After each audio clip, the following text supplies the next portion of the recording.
Okay, I think we are live in 5 or a couple seconds. Still waiting for the connection. Yes, we are live. We are live with Norman Parke after training session.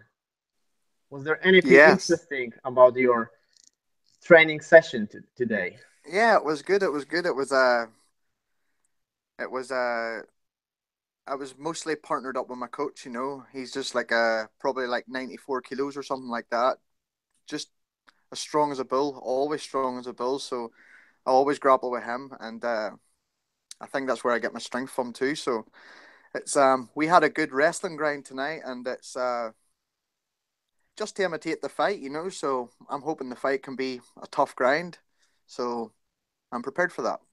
Mhm. I wonder, should I translate as we discussed, or może nawet zapytam po polsku. I'm gonna ask in Polish, czy powinien tłumaczyć to, co mówi Norman Park, bo być może spodziewam się tego, że często mówicie o napisach, prosicie i czy chcecie, żebym tłumaczył dla was jakby to, co powiedział Norman, co oczywiście będzie ciężko. I just said that I asked people, should I translate, because there's a lot of questions about subtitles, of course not in live, but generally after I do interviews.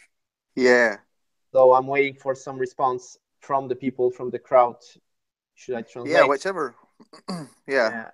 Okay. I know it could be quite long, but whichever works out better for you.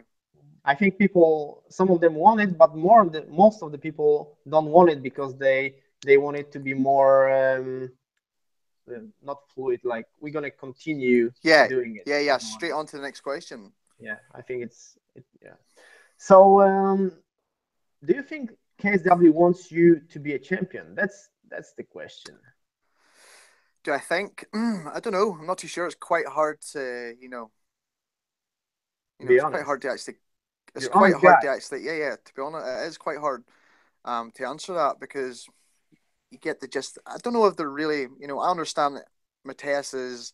He's a big superstar in Poland. He's he's been promoted by this company for a long time. He's the guy who makes a lot of money and stuff like that. This is straight business. That's all it is. But there is other people who are capable of taking that spot, and I feel like I'm not the right person to take the spot. And and it comes to say after that first fight, he's someone who's never been lost a round or ever dominated. And then we have that fight, and then there was a lot of question marks after the fight. Not by my people, more so by the Polish people. It was all the Polish people that questioned the fight. You just had to look at their social media post after the fight on Facebook, and you had your answer there. And I know ever since that there, I've been talking a lot and talking and talking, and people think I disrespect them, but not really. All I'm doing is hyping the fight and doing what I'm getting paid for, and that's it. I do everything possible to hype the fight up, and I'm just hoping this guy comes to fight me this time. But I feel like I have his number, and I feel in my mind I've already have the belt wrapped around my waist. So are you telling me it's not a personal anything personal about this fight because you said things like and Yeah, you were pointing out the things that you don't yes, respect. yes. There is, yeah, there is some things that I don't. It's like um. So say when we were there in Poland uh for interviews the first time, the face off for the rematch, there were some people come up to take some pictures with him, and he was kind of like, like just looking past them, like like where we're from, we grew up in a council estate. There's not much. We have nothing growing up. We just get enough to get by. That's all it was. So and then when you see these people who act like they're a step above other people, when I see that anyway, I don't like that. I literally just hate the person straight away. Like I just think he's got a like he's been brought up, as we say, with a silver spoon shoved up his ass. That's the way I feel he is. I think he thinks he's like a step above everyone else. But I'll humble his ass on this next fight, and I'll make sure that here you just got your ass beat by the better fighter, and that's what's going to happen. So yeah, there's some things personally I don't like about him, but I can, I don't really disrespect him that much because he's a good martial artist. He's undefeated record, well, whatever, undefeated, and then he's beat some good people, and he finishes fights too. He goes to decisions. I respect the people who train and step in the fight. That's respect straight away, no matter what. But then outside the cage, you know, you get to see the person what they're like outside the cage. From what I saw, he acts like he's just a step above everyone else. That's the way I see it, you know. Just the way I saw him. Like we talked after the first fight in the hotel, and the way he just like walked about and talked to different people. Like I didn't like that, you know. And I think like a lot of other people who train with me, a lot of Polish people who I train with loads of Polish people, and they say the exact same thing, you know. And I know KSW just released the pre-fight interviews and stuff like that there for our fight. And I didn't know what he said, but there's a little Polish guy in our gym who said, "Oh yeah, I'm going to punch your head off the canvas and blah blah blah this." And I know he's not that type of person to talk like that, and he was giving me the finger. So that's good that I'm in his head because it's going to show in the fight. You know, definitely going to show in the fight. I just want a good clean fight. I just want him to come and fight me like a champion. You know, I never saw that the last fight. He's got to show me more than that to prove he's the champion. I never saw him, to be honest, acting like this, swearing and doing the double middle fingers. I never seen him like that. He's doing that. Do you know why he's doing that? Because KSW says to him, "Look, Mateusz, it's okay if you go there and lose. You're going to make a shitload of money. It's okay, pal. Don't worry about it." And then maybe down the line, Norman gets the belt. He defends the belt. Then Norman fights again. We have a third fight in Poland. So it's okay, but you'll make shitload of money. And what if you won the fight? Even better. So the only reason why he took the fight is because he's been offered a shitload of money to fight. So I will just do what I need to do and fight. Whatever motivates me, if it's the money to motivate me to fight, or if it's just because I hate this person, then so be it. But at the end of the day, when we go in there and I win the belt, then the chips are in my corner, you know, then the ball's in my corner. I can say what I want. So I'll just sit and shut my mouth until then, but I'll still throw digs at him because I think he's the type of person that needs it, really. Are you making more money for this fight? Because as you said, he asked for bigger money, or maybe you're making some cut from the pay-per-view. Yeah. So I'm not too sure what way it all works out, but yeah, I'm on a contract. I got this fight here, and then I got my next fight. But make no mistake about it, there'll be a lot of changes after this fight here. I get the job done against this guy. There'll be a lot of changes for sure, 100%. But yeah, you know, KSW are good. You know, I'm not going to like smack talk KSW. They're good people. The promoters are good people. They run the show well. Straight business people, but you know, they interact with the fighters, which I like. Also, not like some other promotions, and yeah, and it's good. So I see a good future here, and I like the way they run things. Like they're straight in on the ball. When we had that first fight in Poland, we got there, we were looked after. Sauna, everything was just there. You know, there was no stress, no nothing. You know, the last thing you want is stress. Coming up to the fight, like the lead of the fight, there's so much things you're worrying about the weight, like is everything here? There was none of that, so it was smooth. So I went into that fight with no problems whatsoever, no stress, no nothing, and I felt good. So that's what I liked. I liked that about KSW. So I plan to stay here for a good while. But you said one thing about KSW: they are protecting their fighters or their champions. Are you stick to this? Yeah. Well, I wouldn't say because like I'm they're sorry for protecting. interrupting. Because the thing I was very surprised about, I got a call before the show, like because I was trying to get you on the show like a few weeks before. You remember, right? And I received a Yeah. call from KSW. They didn't even ask. They told me not to do interview with you and Mateusz Gamrot. I'm not their employee, so I was very surprised, and they didn't even ask. So Yeah, I don't know what's up there. I don't think they want his guy to be let up live on the internet. That's what I think, because he doesn't even want it. He was lucky he needed to hide behind the matchmaker when we were there. Volsat, the matchmaker, he was like over licking his ass most of the time. So it doesn't matter. You know, they can play all these wee games and all and like act like, oh, he's the boy. Like even when I was there, like some of the girls were like the KSW girls are like they're all close to Mateusz and stuff. I get that. You know, this is a new boy coming in. You're going to try and take the new boy's belt. They got their eyes opened up after the first fight, so I don't really give a fuck, to be honest. As I said, once I get the belt, then that's it. That's it. Now the ball's in my court.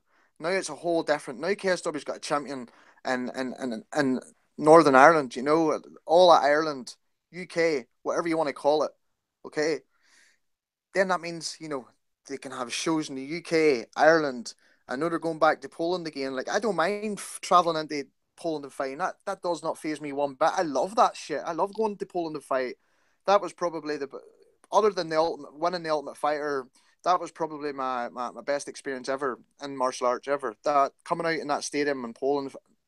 And you know the most thing that I liked about there, like the fans, they respect it. When I stepped there, the fans clapped when you walked in. They respect it, and that's one thing I noticed about the Polish fans. They come and they support their own like no other. I thought the Irish were even on a bigger scale like that, but the Polish completely take it all over. They come from all over the world to support their people, and the Polish power, like definitely, they come in their droves. So I respect that, you know. And I know a lot of people like talking, thinking I'm like talking smack and stuff about their champion.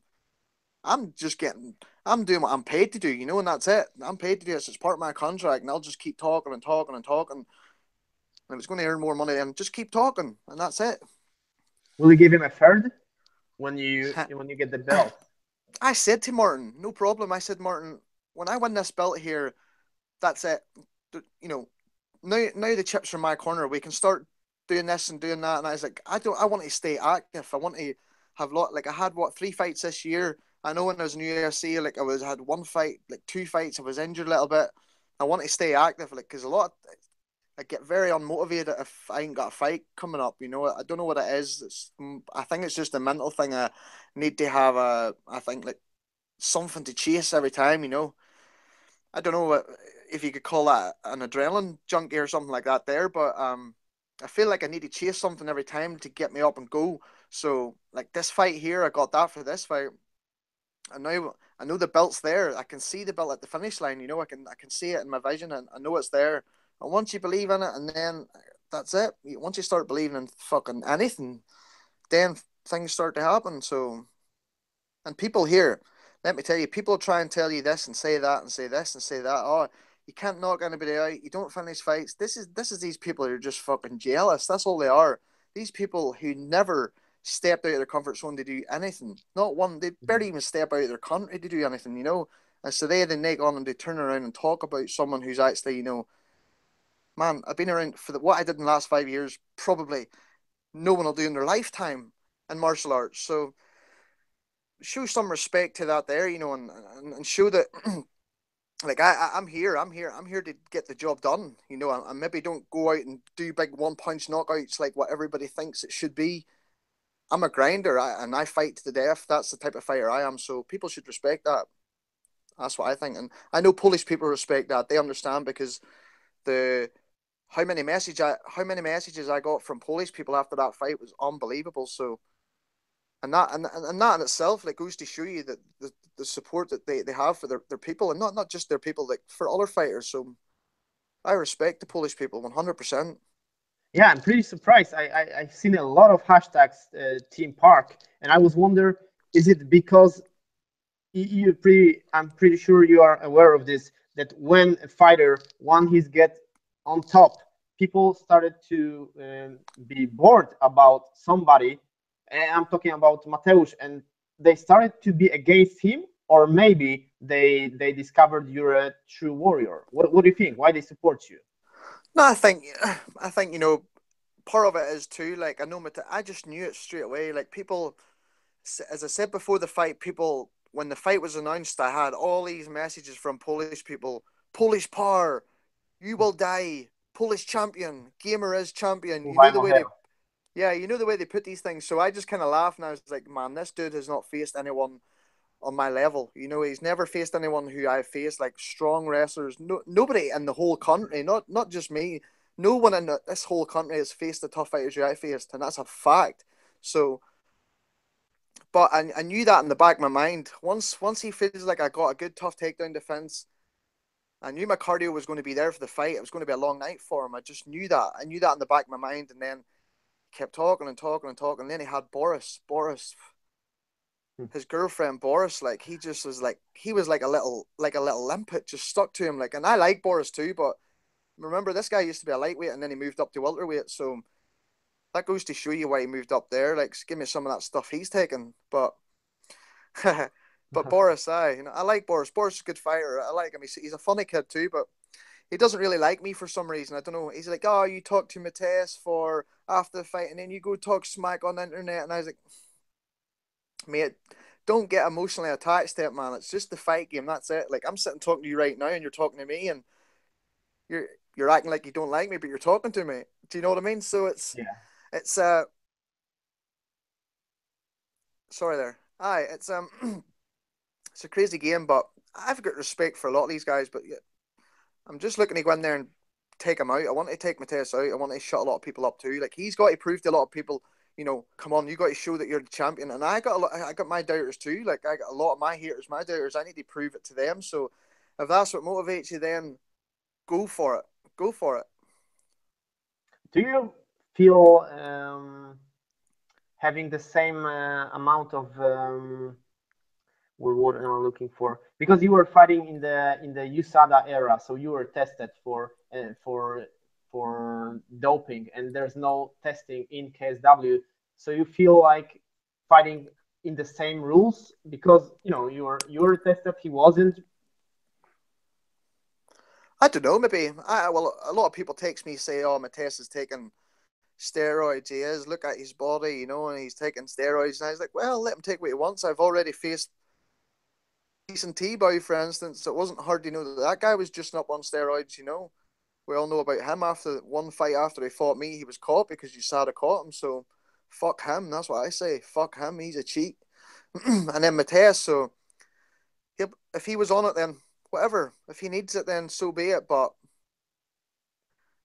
you're not going to beat the hard work and the hard grind it takes years to get, That Yeah. the hard work I have from the strength I get from training hard from heavier people. Like, I always train with heavier people and the lighter people just because they're faster. So, but I always go with the heavier people for the strength, and that makes you stronger. So I've there's definitely no doubt about it. He's probably on something, but he needs to be taking a bit more if he wants to try and like wrestle me about, because he's not going to throw me about in there like that Russian did. The only Russian was the strongest boy who I faced in my career. He was the strongest boy, and I respect a boy who can do that. And he's the only boy ever to do that, so I respect him 100%. But this guy can't do that. He's not that Russian wrestler where You it's mean like Rustam Khabilov? Rustam Habilov. Yeah, he was the strongest boy. I had 100% respect for him. And sometimes we chat now and again on social media. He would send me some messages, and he's actually invited me to come and train in Dagestan. So I maybe might take a trip up there if I don't end up getting lost or something. But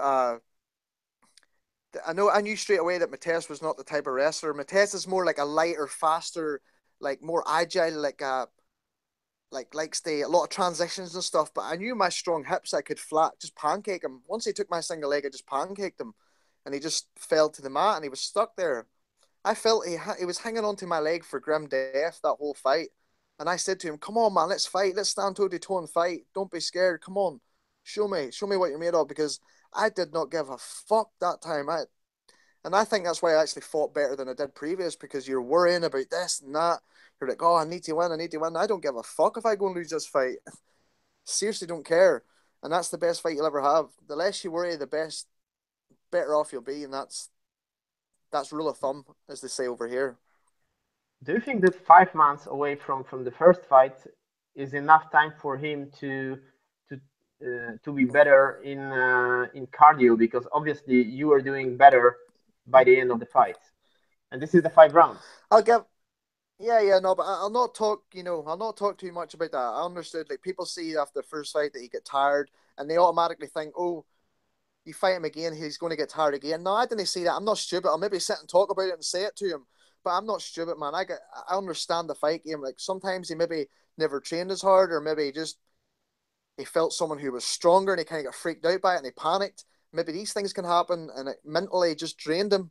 Um, these things can happen, but I'm not overthinking about his situation. But I'm aware, I'm not stupid. I'm aware that he could have had an adrenaline dump, but I had nothing to lose, and I still got nothing to lose. He's got this zero to protect the whole time.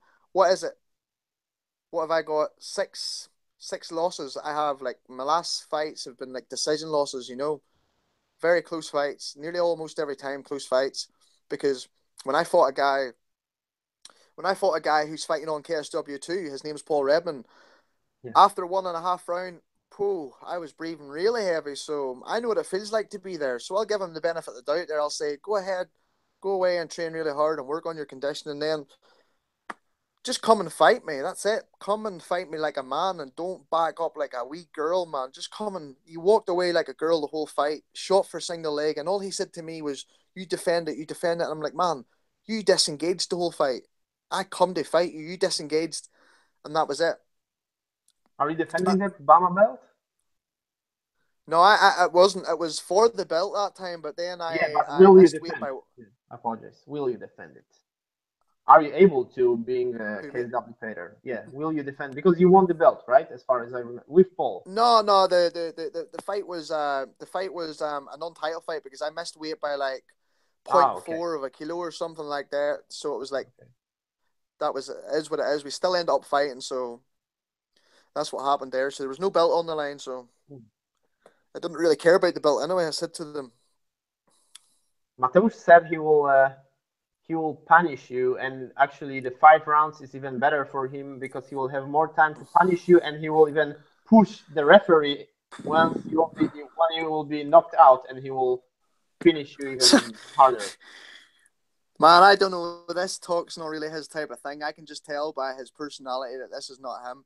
He's forced to say that. He's forced to say that because I'm forcing him to say that. And not just me. Like he's feeling the stress. He knows he's coming to face a fucking crazy tough Northern Irishman who will not quit.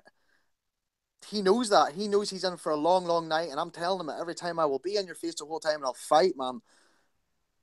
Because there we go. It's like, so he's just sitting there thinking, fuck, it's getting closer here. The fight's coming real close. I need to come and try and take this boy out. So he's just forced to your first reactions to be aggressive. So, and that's it. So I could just tell I was only playing games with him to see what he's up to, but I can just tell that I'm already under his skin from ages. So I just say, man, come and fight me, and that's it. We'll have a good fight. And he said, I'm going to finish you real quick. He goes, and then he goes and changes his story, and he says, I'm going to finish you longer rounds. That means there's more time to beat you. So he's saying two different things. You either want me out there quick because you don't want me to fight me for 5 rounds, or else you're just panicking and saying, oh, if it goes 5 rounds, I'll try and finish you anyway, but even though I'll not finish you, but I'll be there. Yep, you'll be there on the bottom with me pounding your head clean in through the canvas. And I'm not just saying that because if I get him on the ground when it's later and he's heavier and he's tired, you best believe it, I will. Like I ain't had anyone on the ground in a long time to, push, drop, and let big ground strikes go. So this is a good opportunity, and I've been working on ground and pound a lot, like during my training camp, like a lot of the time. So if that opportunity comes, make no mistake about it. I want to do that. I want to put some elbows in his head. The elbows are a real strong weapon. Once you're on bot, some guys on the bottom of you, and you can elbow and cut them. That's a nasty weapon. Your elbow. It's the most underutilized weapon in the game. Like Tony Ferguson's very good at using them, Yeah. and he's a guy who I like to see. And there was I remember one guy way back in UFC, away like years ago. His name was David Loazo. I'm not too sure if you know him. He liked to use the elbows, and he was a killer from guard. Like, and then you had Tito Ortiz, who was from guard. He could throw elbows and like heavy elbows and hurt people. So this is what I'm looking to do if it hits the mat. But I know for sure this guy does not want to be below me in this fight. He does not want to be on the bottom when I'm on top, and that is a fact. I can guarantee you that. He wants to be on top of me using his wee flowy jiu-jitsu and trying to work for his heel hooks and stuff like this. Pal, it's not going to work. My P's and Q's are sharp in this game, so I'm going to turn it into a fight. I want to see if you like a street fight. Let's turn it into a street fight. This is what it's going to be. So did you felt his hit hard because he said he will actually hit you even harder? Man, listen, he doesn't even punch hard. This guy does not punch hard one bit. Look the way he's punching. He's on the back foot throwing punches, going back, and it's like the most awkward punches I've ever seen in my life. He was hard to fight in that aspect, but I could adapt it a bit more to that. But he hit me one head kick in the first round. I remember he threw a 1-2 and had his high kick behind the two, caught me right in the back of the head. And I kind of seen it last minute. It was the first round, I'm sure you know. I seen it last minute, boom. And then I kind of stepped aside, come back, and I just looked at him straight in the eye. And I could see him taking a deep breath once he hit me that head kick.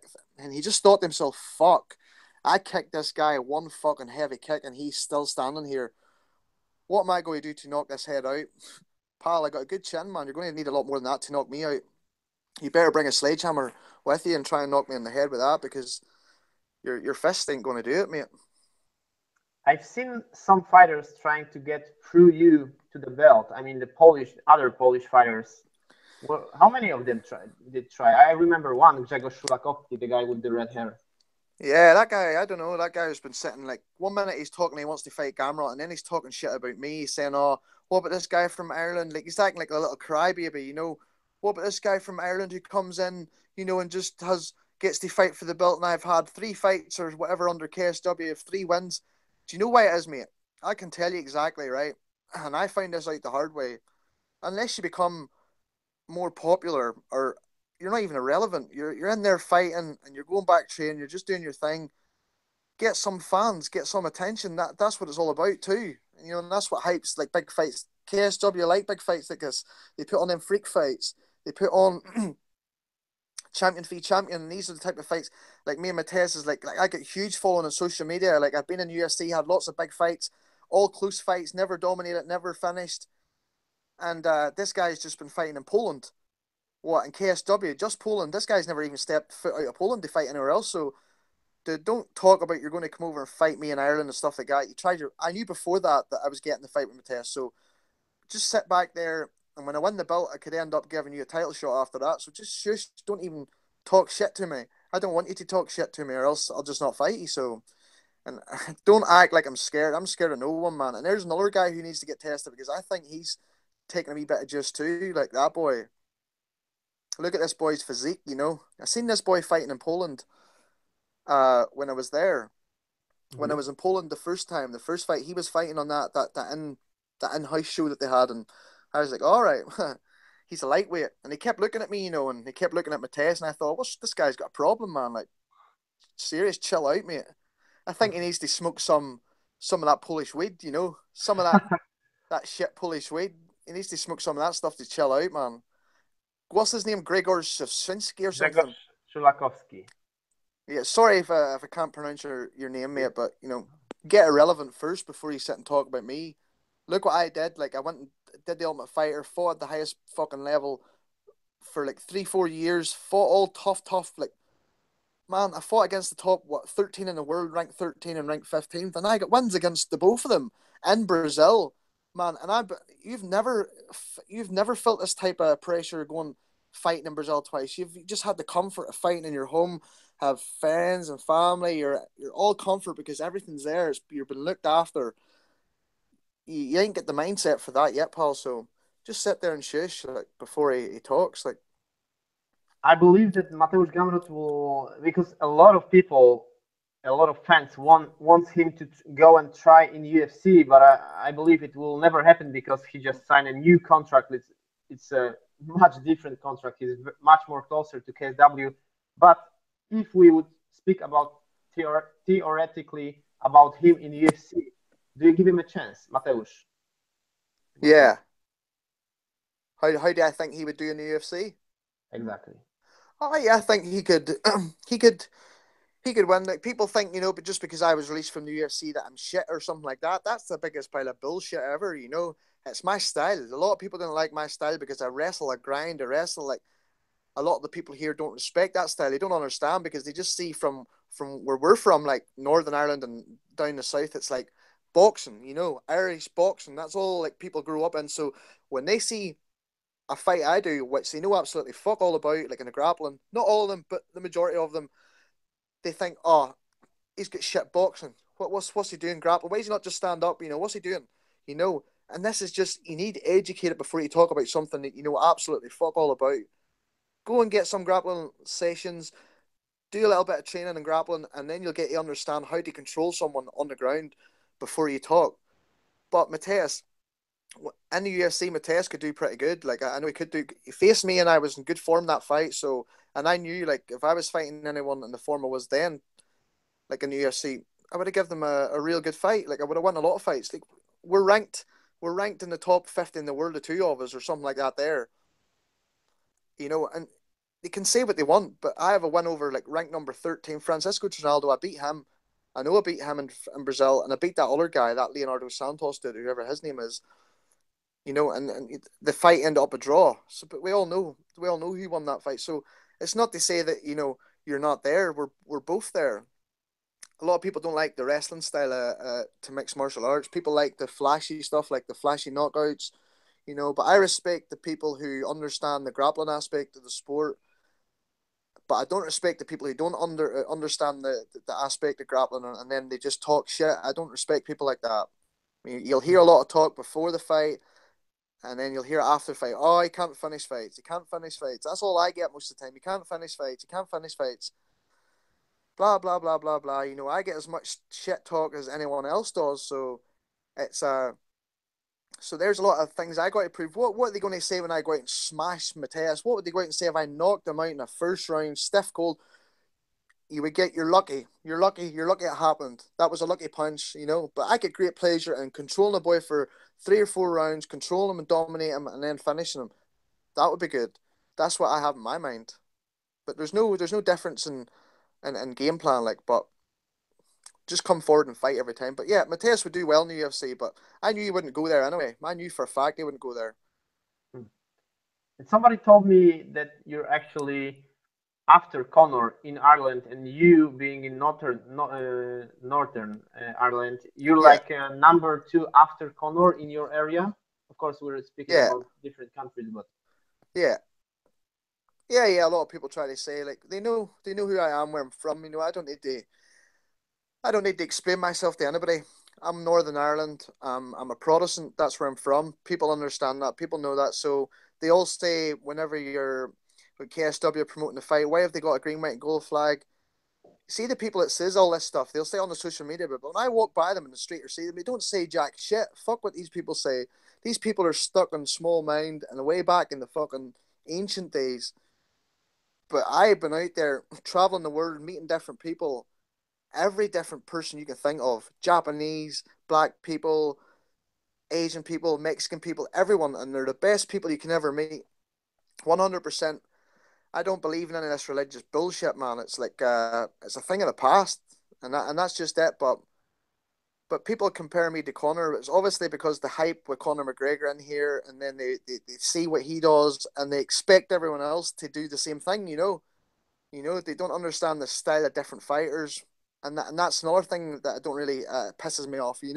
People don't understand the style, like what type of fighter the person is. Like, oh, he's a knockout guy, likes to go for the 1 punch knockout. Do you know that? And once they see that with one guy, they expect everyone else to do the exact same thing. You can never please everybody in this game, but at the end of the day, the way I see it, they're just haters, man. They're haters. They're actually fans, but they're haters. Really, they wish they could be doing this here, but they're not. They only last. These boys come in and out of the gym every time. They're only in the gym for about a couple of weeks, and then they disappear because they get humbled. Their ego's completely taken, and then they disappear into the abyss, and they're never to be seen again at martial arts. So that's the type of people who say this. But I make no mistake about it. I fought twice in Dublin at the Three Arena, and all you got to do is just check out the reception I got when I was there. Every time, 100%, the Irish were straight after me, no problem. So we can just forget about all the bullshit, north-south shit, but people know where I'm from and what I represent, and they need to respect that. So they do. What kind of crowd do you expect? More of the Polish, or just mixed, or whatever? Because the one in Wembley in London was mostly Polish. Oh yeah, 100%. I watched that show. I watched the highlight for the show, the promotional show, and I knew when they called out the Polish fighters, the place went crazy. So, and then I remember we just said before about the Polish coming to support their fighters. That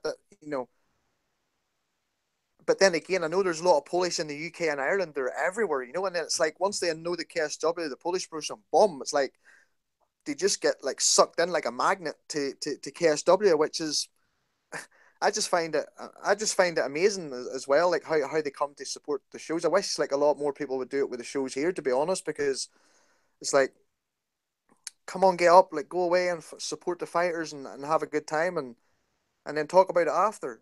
But the Polish power will be there. I know there'll probably be more Polish, but make no mistake about it, there'll be a lot of Polish cheering for me too, because I've sold a lot of tickets to Polish people. I've got lots of Polish people, lots of fans, Polish fans coming down, and I'm looking forward to it. I don't mind if there's booze there, you know, that makes it, you know, if there's booze, like cheers, like I don't really mind that at all. Like I just want a good fight. That's all I want. Mm-hmm. And Mateusz even said, I just reminded myself that he said in a in a promo that, of course, the famous bite during the fight, when he beat you in the finger, he said he will bite it off this time if you put his finger, your Yeah, finger. if we were on the street, he could do that. But if we were on the street and he did that, my knee would have been into the back of his head. That's what would have happened, and then he would have been lying there stiff on the ground. So if it's a street fight that happened, once you bite someone's finger off in the street, if that did happen, you'd be in shock. You wouldn't feel it. My knee would have been straight into the back of his head, straight to the back. So he would have been lying there stiff as a board. So in the fight, if he bites the finger off, I'll do the exact same thing. But I'm not even going to play that game. I'm not. I'm going to just be open minded and play every game. Like I'm looking to see what this guy has to offer. And once I suss him out, I'm going to stalk him down, walk him down, and look to finish him. That's my style for this fight. I'm going to tell you straight up. I will come at him. I'll fight him. I'll box him. I'll wrestle. I'll do whatever. I want to see who quits first. That's the type of fight I want. I want to see him quit and just literally feel his body go soft when you're in there. And then that's when you know when the time is right. My coach says when you feel the time is right, when you feel his body that he's weak, go for the finish. So that's what I'm working on. Did you try to get some info about him and the situation of his gym or ex-gym? It's just a very difficult situation. He never wanted to comment. He did not comment until today, from the day of the report. So did you try to get Wait, any? what did he say? What did he say? He didn't say nothing. Like he said, he don't want journalists to ask him about it. Yeah. Well, I tell you what, I heard I got a wee bit inside info about that his coach had been snitching him or doing this and that, like stealing from them or doing other types of things like keeping hostage. What coach would ever do anything like that? Come on, you're a mixed martial arts fighter. So what if he's an ex-gangster? Sure, you're a mixed martial arts fighter. Knock his pan in or just tell him to go to fuck. That's what we would do. But if you can never imagine a coach to ever do anything like that there, to be honest, I think it's silly, or else he's playing like a wee baby game or something. Like, oh, my coach is not letting me out of the gym. He wants me to stay here because I want to go and train somewhere else or something like that. Like, just man up about it and just if you don't like him, just tell him to go. Then you know it's that's all I got at the whole situation, to be honest. But I think he should stop bitching about it and just get on with it. But if he changes gyms, then it goes to show me in a way too that he feels like he's blaming his coaches, or else his coaches has been at him, and it's like it's just a reality check in my eyes, mate. That's all I'm saying. Mate, just admit it. You faced a tough fighter who's got good defense, and he's a strong competitor who can give you problems, and will give you problems in the next fight, serious problems. And just admit it. But it's all right. It's okay to lose, mate. You didn't really lose. You only lose when you quit. Once you quit and finish, then you lose. What's a loss really? Like you're still alive. You know, you make money. You're still alive, and you get redemption and another fight after that. So it's like. It's not a big deal. Like that's the way I was when I was in the UFC. I was on like a 11 fight, 12 fight win streak, and then I lost to Gleason Tebow. The cheat Gleason Tebow. Fuck all happened to him after that fight. He should have been fucking. I should have got my win bonus for that, and he should have got cut from the UFC then. So, and then it's fine. You drown your sorrows. You do what you need to do, and then you get back on the bike and you fight again. That's it. No point in lying and crying about it for too long. Fair enough, you can do it a bit, but get back on the ball and fight. So it's not too bad to lose a fight. So I hope Mateus can just take that on board. Maybe he can actually give me a fight this time. And you told me at the end of before we started this conversation, you told me you're from Bushmills in Northern Ireland. It is famous Yes. because of the whiskey. Are you? Yeah, the whiskey. It's famous for the whiskey. Yeah, the oldest licensed distillery in the world, and it's crazy, unbelievable. Like a wee small place like that, it's got a lot of you know, historical memories, events. Like you got the Giant's Causeway, which is just like 1 mile outside Bushmills. Like hundreds of thousands of people come here every year. Hundreds of thousands of people or maybe millions of people come to the Bushmills distillery to do a tour of the Bushmills distillery. I don't know why I'm even promoting these guys, because they should be sponsoring me, you know. They know Poland buys a lot of Bushmills whiskey, so they should be sponsoring me. So they should for this fight, because I could have their name tattooed on my chest. But they didn't want any of it.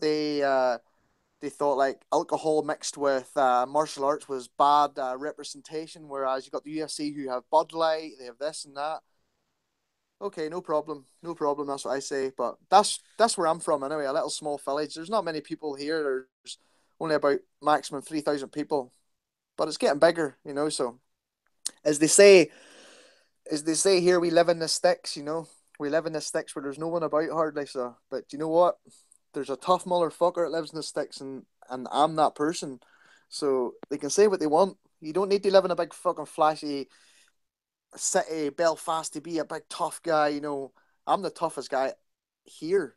Period. And that's it. You're gonna have your own whiskey maybe after you win the belt. Maybe. Well, actually, we were in Poland that time. One guy got us this whiskey, like, and I would never really drink whiskey. I'm not a whiskey person. Like, no way I would. Maybe I'm talking have about the brand, like a Norman Parke whiskey. Oh yeah, we could do that. But yeah, I'm not really a whiskey person. But anyway, we were in Poland. We had this whiskey. I forget the name of it, but it had a orange label in the front of it. But I know I've got a picture of it on my phone somewhere. And the reporter Jim Edwards says, "Go try this, Norman." I was like, "No, I'm okay." So he says, "Try." So me, him, and one of the other guys who does the commentating, for KSW, he took it with me. We all drank it together, and it was good. I ended up taking about 5 or 6 shots, and I was like half pissed in Poland, and I had to catch my flight like within 1 hour. So if I get that stuff, I'll take that after the fight, because it's not too rough on the throat, and it's smooth. It's smooth on the throat. So I'll probably at the after party we'll be getting completely lit. Me and my friends and the boys are coming to support me. We're going to the after party to get lit after the fight. Okay, so I'm hoping. Sorry. I'm hoping there's maybe some. I'm hoping there's maybe some places in Dublin who want to hook us up for an after party, because there's a whole shit load of us boys that are looking to come and party after. Or maybe KSW has their after party somewhere, but if they are, they better get a good place, because we're gonna go crazy. With the belt too, we got the belt along with that. You know, the belt's going to be coming with us too while we're there. Yeah, of course. I know you're talking like you already won the fight or you will win the fight.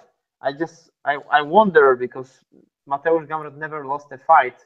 He's obviously lost to winning. And people hate to lose, especially fighters hate to lose. I wonder what will happen if he loses, or when he loses, you prefer me to say. Yeah. As I said before, it's not really a big deal if he loses. If he loses, what is it, right? Okay, I lost the fight. I'll go fight some other boys, maybe one boy, maybe two boy. I'll maybe end up fighting, you know, and I'll probably, if I win the belt, get the belt, I'll fight in Poland. I'll defend it in Poland first, and then I'll take on some Polish guy, whoever's next to fight. You know, who we think's right. That's probably for the promotion the best fight to take. Take that, and then Mateusz can just fight, and then, you know, if he comes back up and we end up for a third fight, no problem. We can do that in Poland. But I got the job here to be done next Sunday, and I'm coming to get the job done. I'm not going to be like, I'm not going to let these people try and take your mind away from it and say, oh, this, and say what if he's training harder? People don't, I disengage for a lot of people coming closer to the fight. When I come to a fight, I just zone out. I didn't really talk to anybody hardly, just my coaches mostly. I didn't really speak much, because I know these people are just trying to take you away from the task you got in hand. So I know that. I do the interviews because they have to be done. And other than that, I'm getting in to get the job done. And that's it. I feel in my mind I have the fight won. I feel in my mind, like, seriously, I got the fight won a few different ways in my mind. So I'm going to stick to that, and then do it. And then get it done. And then once it's done, then nobody can say anything then. Yeah, Nobody can say anything. The media part, I apologize. So I'm very happy. I appreciate you're there every time. Yes. And finally, I want to ask you, because you're 29, so you still have a lot of time ahead. But are you thinking about the future? Do you have something besides fighting? Because you know what happens with fighters who focus only on fighting, and if the time comes for them, it's just very difficult to stop with fighting. And then after fighting, things happen. So are you thinking about just having secure anything? Yeah, there's something. Yeah. I think whenever you get I'm like an old dog, as they say back here. I'm like a dog. I just live in the moment every day. That's all I do. Live in the moment. I never like think too far ahead, because when you're thinking and planning and thinking too much far ahead, it's like there's a lot pressure can come with that. Like a lot of fucking stress and stuff. Like I don't need that in my life. Like you need no stress, especially in this game. You want to be no stress at all. Like if you no stress, like when you get a stressful fighter, he's an uncomfortable fighter. 100%. When you get a less stress fighter, no stress, he's a good fighter. He's open minded. He's ready to go. He's flowy. Everything's smooth. But I never think too far ahead. But I know when I get the belt, I can start thinking a lot more, because when I get the belt, obviously you're going to be getting paid a lot more money. When I get paid a lot more money, then I can start to think, okay, right, we'll take this fight here. Win that fight, then that's even more money. So then you can start to put a lot of money by the side, and then just kind of start to think of the future then. But for the meantime, I'm not really thinking of the future, but I want to stay with KSW and fight for KSW. I like it.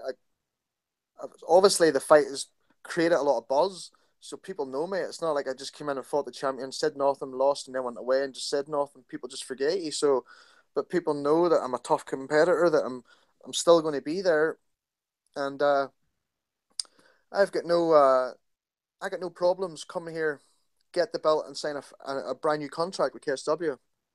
I would love that. Yeah. So it means you will negotiate a new one, or your contract already says once you get a title, you will get a much superior deal. Oh yeah, 100%. Once I win the belt, then that means money changes completely drastically. 100% it does, and people can say, you know, like it's not like people. I'm not Conor McGregor. I don't even. I wish people would start even trying to compare me. That they think I act like him. I'm not. This man's his own person. He's doing his own thing. He's then unbelievable. 100%. Like this lad has done, and I never ever try to think that I'm somebody that I'm not. Like I try to be just the fighter I am, just to be better than that, and that's it. People don't know this. They just see you on social media, and people think that you're different on social media, but social media is the root of all evil. It can make an image out of someone you're actually not. So judge a, as a good saying goes, judge a book before you judge it. What is it? Judge a book's cover before you. What is it? Don't judge a book's cover until you check it out, or something like that. There. So that's the way I see it, and I'm uh, I'm just looking. I'm just kind of thinking after the fight, what happens after that? Get the belt, and then the ball is in your court. That's all I'm thinking about. I'm quite zoned in at the minute, just sitting thinking about the fight and talking to you at the same time. So I'm it's quite crazy that it's come quick. We're here. We're almost there. It's like I want it to happen now. To be honest, I'm ready to go. I hate waiting. Um, I'm getting agey. I'm ready to fight now. I can feel it. Like my body knows. Like say for a while when my body's if I'm a bit heavy on my weight, like my body goes into like a stress mode thing right here. It knows it's getting close. You're ready to. The time's coming, and then the weight just whoom, falls off like literally like a wee.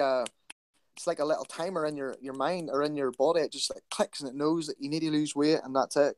People are like, "Oh, Norman, you're looking quite skinny at the minute," but I'm a big, strong fucker still, and I feel good and strong. So, and that's good. Like I'll still eat a lot of food and stay strong, and then I'll cut the weight. I'll probably cut like about 14 pound, like I do every time. I'm going to be the bigger man in there, 100%.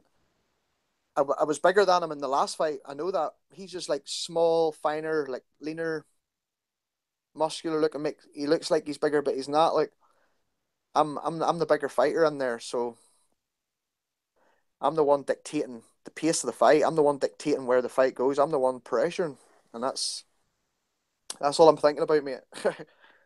I can't even imagine I would have to translate everything for the 53 minutes we started talking. I was supposed to get a Mateusz Gamrot, but he didn't take the He was challenge. scared, mate. Don't lie. He does not want to come on and have a talk so you can translate. He doesn't want to do that. He doesn't like it. He hates promotional work. He's been doing it for a long time, but I love it.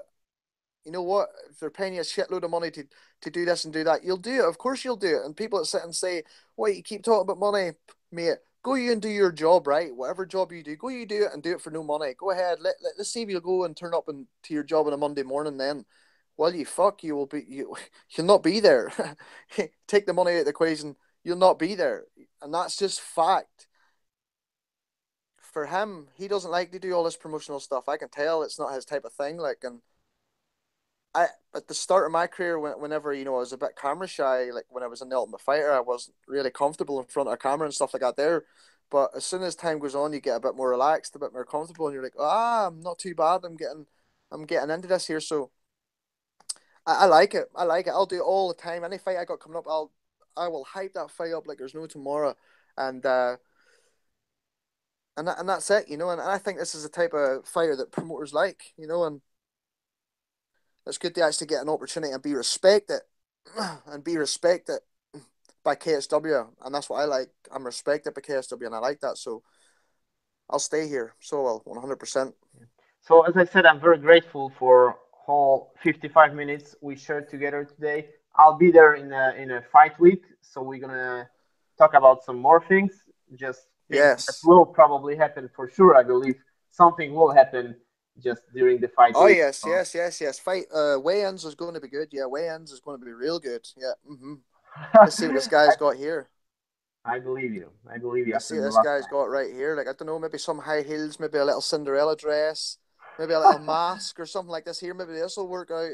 A lot of people get this. A lot of people, Polish people, are like, when I do these type of things, they get all aggressive and protective of Matthew and stuff. And I'm like, man, it's only a game. It's a bit of fun. Like, don't take it personal. Like, but at the end of the day, I'm still going to go in there and fight like a fighter. That's all I'm going to do. Like, I'm not a clown. I'm not a pussy. I'm not weak. They know. They're acting like this because they know I'm dangerous. They know I'm a dangerous fighter for them, and that's it. You'll do that whenever you protect somebody you like. You'll get aggressive. So I can see all that, but I know I got a lot of Polish fans. I got a whole tier of Polish fans that like my style and know I'm a tough fighter and know that I should have that belt right now, sitting here. So, but we get to settle the score on next Sunday night at the Three Arena in Dublin. We get to settle the score, and And one may more, the best man. actually, I have to ask because the event is on Sunday. Is this a problem in your opinion? Like, would this be better if this would be on Saturday? Because people. Yeah, yeah, yeah. I think personally, but I know Martin says it's not a problem, but personally, I think that I think like a lot more people definitely came from my side to the fight. It's more a Sunday thing, like people working on Mondays and stuff like this here, like, and it's like from Dublin back up north, it's like a 3.5 hour like an average speed drive. So it's like it's going to be real late for people. Like most people like to come down, stay that night, and then go back home the next day.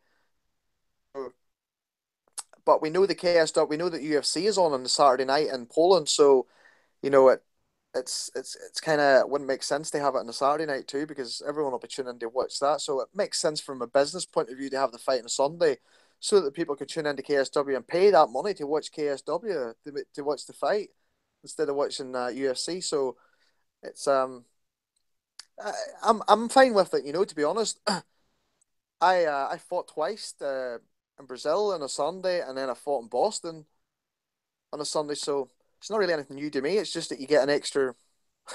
Once Monday comes, you're thinking, all right, I got to weigh in on Friday. Oh shit, it's not Friday. I weigh on Saturday. It's not too Mhm. bad. I got an extra day to mess about with. So, and the fight week is just keep my mind occupied and just not being miserable. I try to be as happy as possible, but we know when it times to cut weight, then it comes in. You got to use your. And this guy, Mateus, was he cut the weight the last time. I heard he was getting it tight, and he missed the weight the first time, and he had to come back again. He didn't like it, but I cut a lot more than him, so I did. But you don't hear me bitching and complaining. You can ask my coach that. I'll maybe mumble and grumble a little bit here, but he's always there. I'll never complain too much about doing it because that's not going to make the weight come off. That Complaining's not going to make the weight come off. Right. If you're going to be a bitch about it, it just goes to show that the type of personality and the type of person that you are, that you can basically, if you quit doing that, you will quit in the fight. That's the way I see it. But I've never quit making weight. Never. So I There was wish you times had, I got.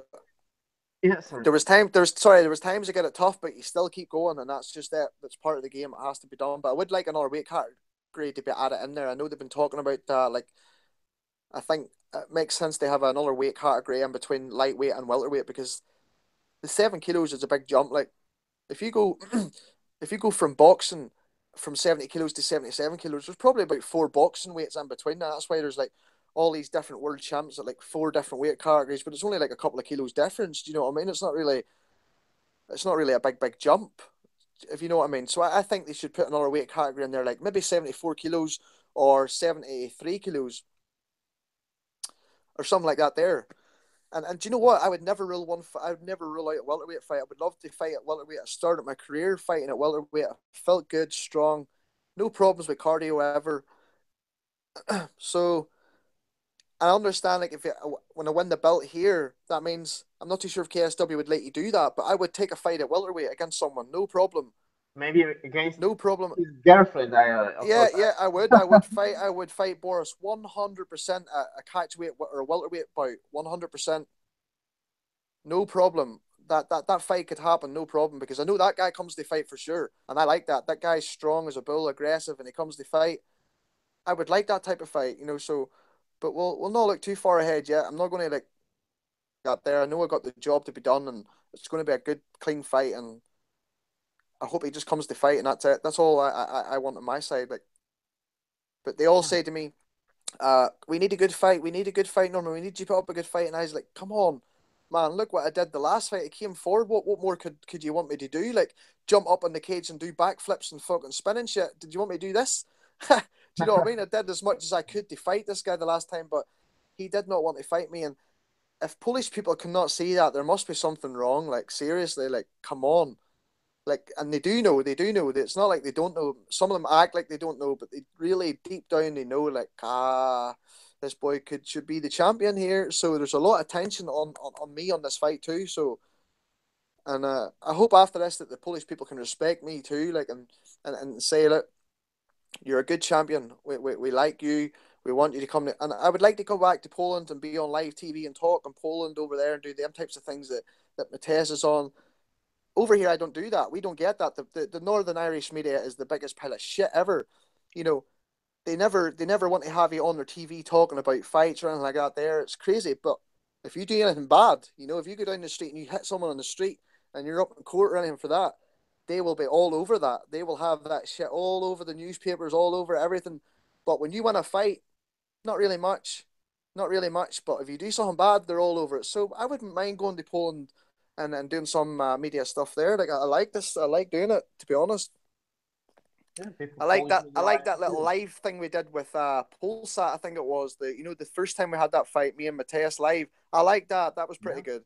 yeah, it was good. And I know the guy tried to stitch us up like, this Polish machine. This boy is a killer. He will kill you. And I'm like, dude, don't play that game with me, man. Don't play that game. Mateusz is sitting there looking. Who is this guy?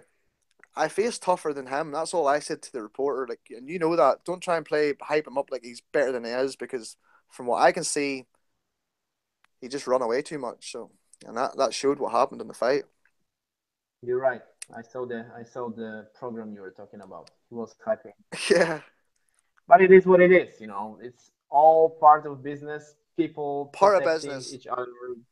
It's, it is what it is. But you have We're all the ready. tools to change the system to fight it. Yeah, we're ready to fight. I'm ready. I'm ready to fight, and that's it. 100%. I'm switched on. I'm ready to fight. I just want a good fight, and that's all I want to. I want him to stand and come and exchange a lot, wrestling exchanges, grappling exchanges, a lot of boxing exchanges, and don't be a pussy. Don't back away and do this back foot shit. Like, stand toe to toe and box. Like, let's prove to these people that right, we're two grapplers who can stand and bang too. Like, because I will stand there. I'll not back down. I'll not take a step back, and if you hit me, I'm going to like curl up and hide away. I'm going to stand and fight you. No problem. Let's do it. Let's do the fight. Let's give the fans a real good. Let's give the promotion a good fight. Let's give the fans a real good fight. I want the people to be saying after this fight, Norman, that's one of the best fights I've ever seen you in. More like that. Okay, thank you. So, it's a good moment to finish this. It's as I said, I wish you all the best. We're gonna see each other at the fight week, and I'm pretty sure fight week. Something interesting will happen. I believe in you. Yep. We'll see what happens then. So we will. We'll see what. Thanks see what tricks are up our sleeves. For the full hour with us. Oh, thank you very much. Like, I appreciate. I know like the Polish people don't know what I'm saying and stuff like that, but I just want to say, you can translate it to them. Thanks to the Polish people for the support. There's lots of people texting me on my fan page, like loads of different people, young lads, like youngsters, like middle-aged people, like older people, lots of girls texting too. So, like, they know that I'm a good fighter, and they respect that. So just want to thank them for the support, and I know they're going to support me on the fight night too. Because sometimes you need something different in a promotion. You need to chop and change, have a new champion for a wee bit. It's okay for a comeback. That's no problem. This is the time it's going to happen, and I feel it. So never let anybody try and change your thoughts. Just you do what you need to do, and that's it. And that's what I'm going to do.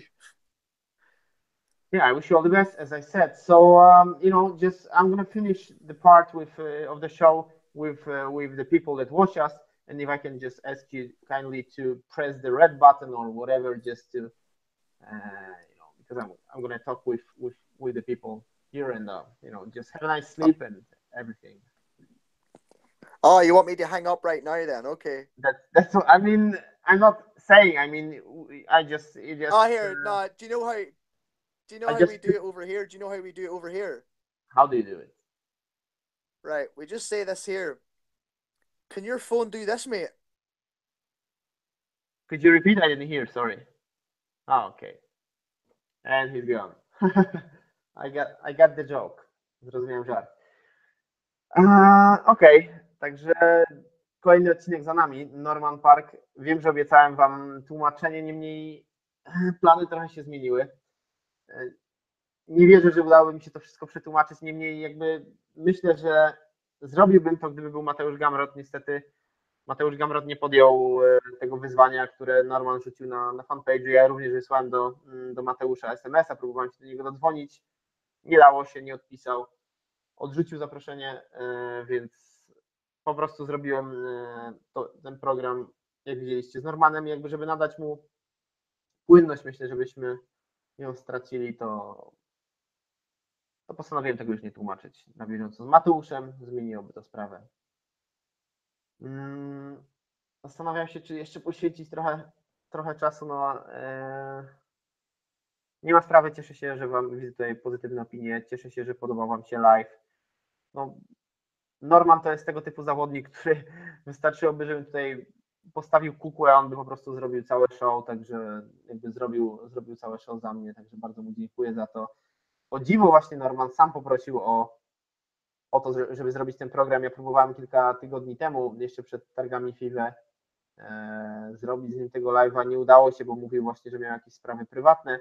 I dzisiaj po prostu napisał, szybko dogadaliśmy tam szczegółów. I oto program za nami, pełna godzina.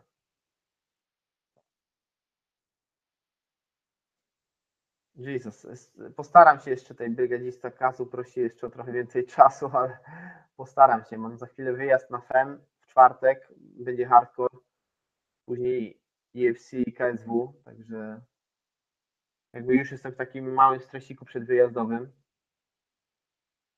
Wiem, Michale, że miałem tłumaczyć, ale tak jak właśnie powiedziałem, spodziewałem się, że będzie Mateusz Gamrot i wtedy to tłumaczenie by było. Tutaj z samym Normanem chciałem jakoś zachować taką płynność, bo to jest dobry rozmówca i nie chciałem jakby stracić tej płynności rozmowy.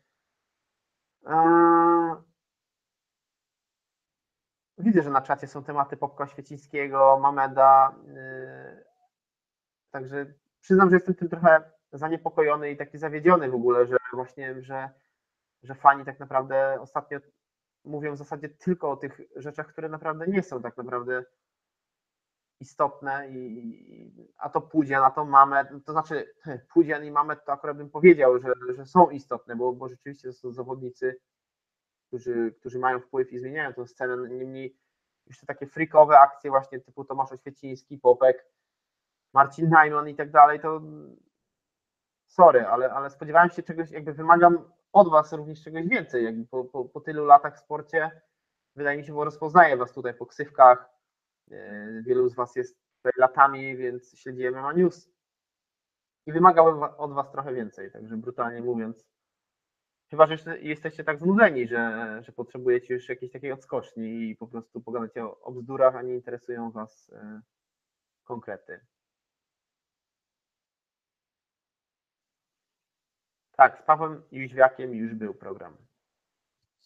Od picia tej herbaty zaczyna mi się ślina gromadzić. Chyba nie mogę pić podczas programu. Automat, pytasz się, gdzie uczyłem się angielskiego?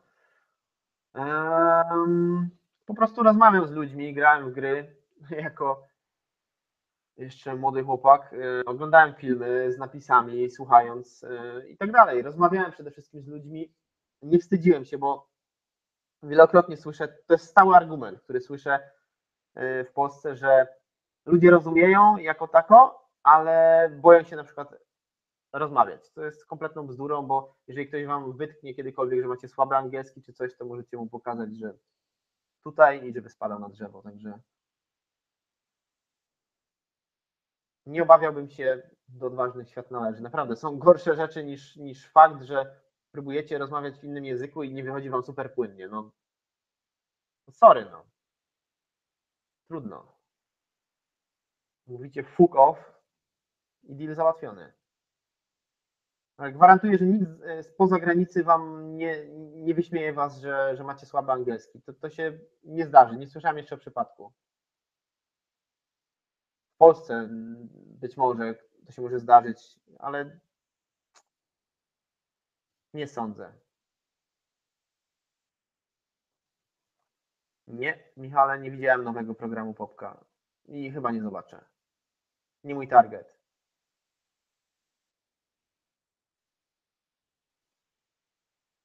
Właśnie trochę też jestem, tak szczerze mówiąc, zawiedziony. Tutaj Irek Tomczyk napisał, że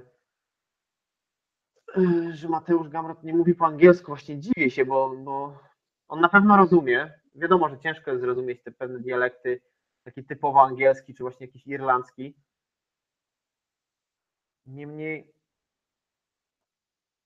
mógłby się troszeczkę, tak, ja osobiście bardzo lubię Mateusza, ale życzyłbym sobie jako fan Mateusza i w ogóle fan MMA, żeby tak spróbował delikatnie chociaż podjąć się tego wyzwania, w sensie takiej próby argumentacji właśnie z Normanem, chociaż jakimś fakiem mu rzucić.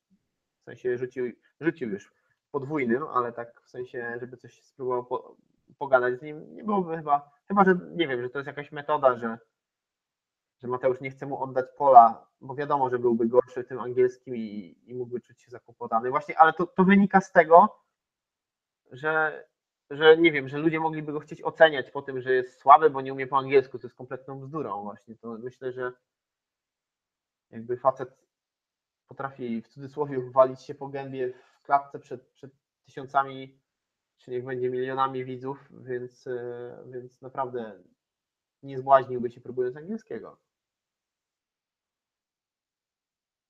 Właśnie tak, Kiras, to co piszesz, bardzo mi się podobało i to się nadaje na newsa właśnie, że Norman powiedział, że zawalczy z chęcią z Borysem że nie ma problemu walczyć w wyższej kategorii.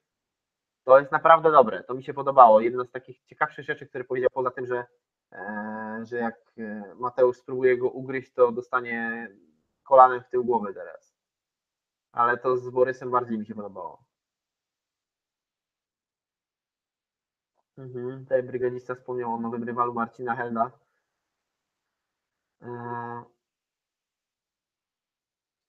No, dobrze, że jest, tak bym powiedział.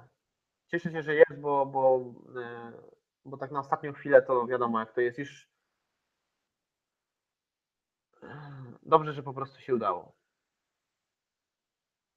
Dużo w ogóle zmian na ostatnią chwilę tutaj i na FEN 19 i na UFC Gdańsk. Naprawdę ten sport jest jest bardzo brutalny, jakby doceniajcie to, bo jakby kochajcie zawodników, bo widzicie, jak szybko wypadają, także. Tak, Michale, mówisz, że na 12 dni przed galą, czy powinno być więcej materiałów od KSW? Myślę, że teraz będzie więcej, że się teraz zaczął ten okres taki, kiedy tych materiałów będzie więcej, bo dzisiaj wypuścili trailer. Dzisiaj, tak? Albo wczoraj? Chyba wczoraj. Także myślę, że teraz już będzie ich dużo więcej. To znaczy ta gala w ogóle w Irlandii jest taka zagraniczna, tam są bardzo duże cięcia budżetowe, także to widać i czuć, zwłaszcza dla tych, którzy tam są. Także z takich ciekawostek, które mi się właśnie tam udało zdobyć z klubu Silesian Cage Club, taki przełom, bo sędzia Tomasz Bronder będzie sędzią na UFC w Gdańsku, z tego co mi się udało dowiedzieć z wewnątrz klubu. Także to jest taka ciekawostka, bo przecież no tak się to zmienia, jakby ta scena zawsze jakby byli KSW people, tak, ci ludzie w KSW, którzy mieli być tylko i wyłącznie przy KSW, ale bardzo się cieszę, że właśnie, że KSW już ma taki bardziej otwarty umysł i jakby nie robi już problemu o takie drobiazgi, tym bardziej, że muszą się rozwijać. Tomasz Bronder właśnie ostatnimi czasy bardzo się zaczął rozwijać i jeździć po różnych show. Tego nie było w takim stopniu, jak robi to teraz, także i tak prezentował taki bardzo przyzwoity poziom, mimo że sędziował głównie przy KSW, a teraz jest naprawdę na wielu galach. Wiem, bo jeżdżę, widzę, rozmawiamy. Live z Piotrem Strusem, no to jest dobry pomysł. Muszę przyspieszyć z tymi live'ami. To jest dobry pomysł. Ciekawy, dobrze to wychodzi. Na pewno też poprzedni, który zrobiłem z Bartkiem Stachurą z portalu Lowking jest taki ciekawy, bo w sensie po Bartka myślę, że będę sięgał, że tak powiem w cudzysłowie, przy galach UFC. A gdzieś przy okazji gal tutaj, które mają znaczenie dla nas w Polsce, to będę po prostu zapraszał gości innych, w sensie fighterów. Czy Bosacki, czy Łukasz Bosacki? Łukasz Bosacki będzie chyba na UFC, chyba go nie będzie na KSW. Tomasz Bronder będzie oczywiście w niedzielę będzie na KSW, ale to takie też powiedzmy bardzo ryzykowne i zastanawiałem się właśnie, że KSW też musiał się jakoś obawiać, bo shit happens, prawda? I gdzieś tam, jeżeli będzie leciał w niedzielę z Gdańska bo jest tam poranny lot z Gdańska do Dublina, niech coś się stanie, że lot wypadnie, zwłaszcza, że tam się ostatnio odwołują jakieś loty, nie dużo, ale jednak są odwoływane, niemniej jakby cokolwiek może się stać, także ale myślę, że będzie okej, będzie okej. Jakby loty będą też innych linii, także myślę, że zdąży, wylatując rano. Z Łukaszem Saniewskim nie wiem. Muszę się zapytać jego menadżera, Pawła Kowalika.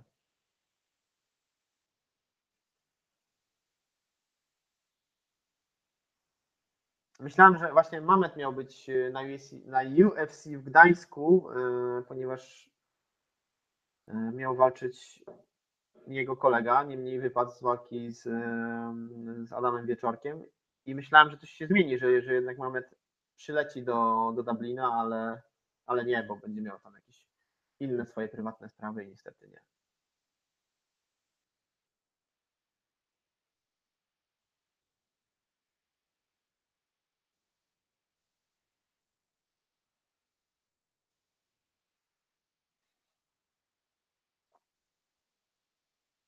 Czy walka kobiet również będzie na dystansie 5 rund? Pyta Rafciu.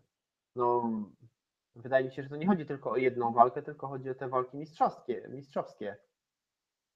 Właśnie, więc, ale to jest dobre pytanie, niemniej wydaje mi się, że jest to niemal przesądzone, że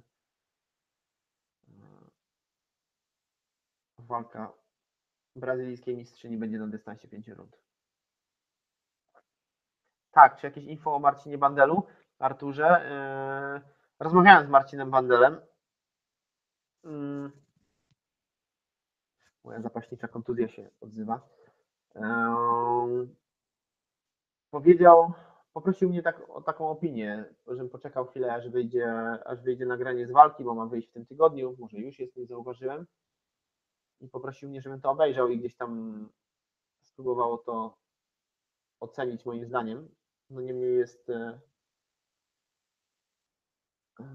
zirytowany faktem, bo sądzi, że wygrał ten pojedynek, także zobaczę i ocenię. I wrzucę na portal, jak będzie wideo. Wywiad z Anzorem? No, będę w Dublinie, to zrobię. Aha, no w sensie, że miał się odwoływać Marcin Bandel. No, miał się odwoływać, coś tam mówił, że jego menadżer nie jest skory do tego, więc zobaczymy. Zobaczę po tym nagraniu, to może zmienić jakąś tam perspektywę. Z łódzkimi szarkami mi nie po drodze, Kiras pisze? Nie. Not true. Fake news, bro. Do you even live, bro? Żartuję. Nie jest mi po drodze. To znaczy, rzeczywiście Łódź próbuje swoich mind games, bo ja wiem dużo ciekawostek. Oni są takim dobrym materiałem, powiedzmy, do newsów. Ja dużo rzeczy wiem. Oni zaprzeczają. I tak gdzieś, ale nie, lubią mnie i szanują, także jest okej. Jest okej. Będzie jeszcze sporo na pewno newsów z łódzkiego obozu. Co powiem na live z Łukaszem Jurkowskim? Spoko, jak będzie okazja jakaś, tak musi być dobra okazja do tego. Teraz jej nie ma, bo dopiero co rozmawialiśmy na targach FIWE, powiedzmy wyczerpaliśmy na bieżąco to, co się wydarzyło pomiędzy walkami, ale mam takie przeczucie, że niedługo coś się wydarzy, także why not? No Michale, Mamet miał ogłosić rzeczywiście, nie, on powiedział, że będzie taki spokój do września, ale ostatnio powiedział na fanpage'u, że jakby ogłoszenie jego walki będzie w przeciągu najbliższych miesięcy, czyli no miał tam jakieś prywatne sprawy takie rodzinne, więc jakby nie dziwię się, że niespecjalnie myślał o walkach.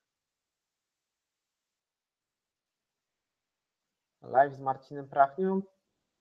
Maybe, bo w sensie no tam coś się cały czas kroi z tą walką o pas, więc może wtedy.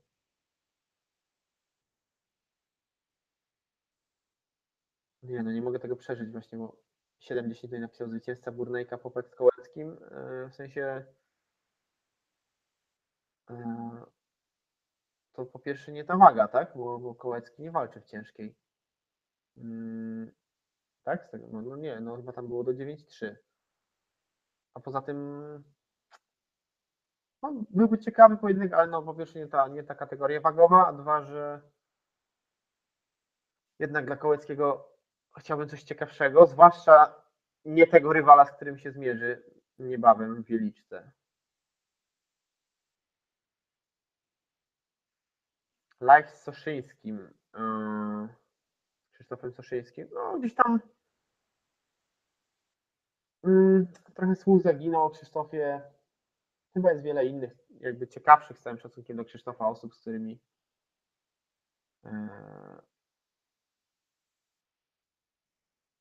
którymi na chwilę obecną mógłbym zrobić.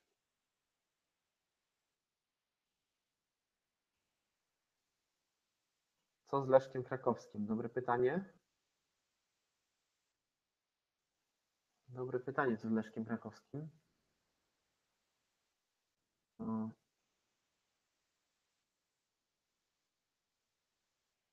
Ja w ogóle jakoś tak spodziewałem się, że Krakowski będzie na tej gali, jak w rozpisce, ale otóż nie, otóż się pomyliłem.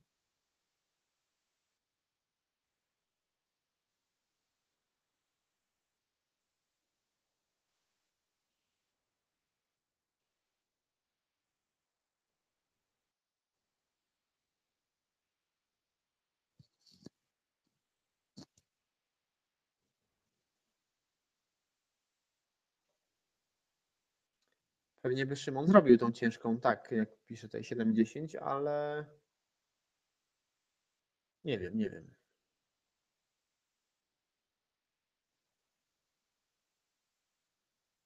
Cygan, piszesz, że ja ucieram Maciejowi Kawulskiemu nosa? Nie, nic podobnego. Nawet bym nie próbował, bo Maciej Kawulski jest naprawdę dobry w takich wymianach i nawet bym nie próbował, poza tym jakby nie o to mi chodzi, żeby okazać jakiś brak szacunku mojemu rozmówcy, bo no nie. Raczej odnoszę się do nich w taki sposób, jaki chciałbym, żeby ktoś odnosił się do mnie, także jakby możemy sobie pożartować na różne tematy, albo to mogę zadać jakieś cięższe pytanie, ale utrzeć nosa raczej nie. Live z Martinem Lewandowskim przed galą? Spróbuję może tam z Dublina. Jak bark boli, ale lepiej. Dzisiaj zrobiłem trening, ale z wyłączeniem barku. Ale dzięki, że pytasz, Damianie.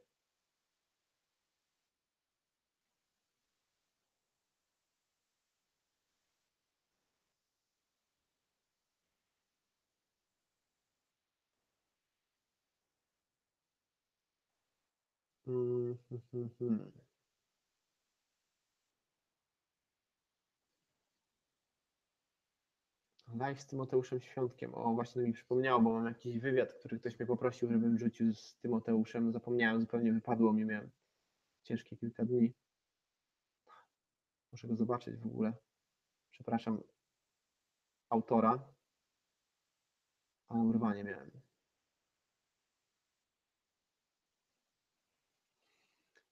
No to jest dobre pytanie, Michale. Nie wiem, dlaczego Szymon Kołecki zgadza się na walkę z rywalami, których po prostu łatwo dominuje, rozjeżdża ich dosłownie.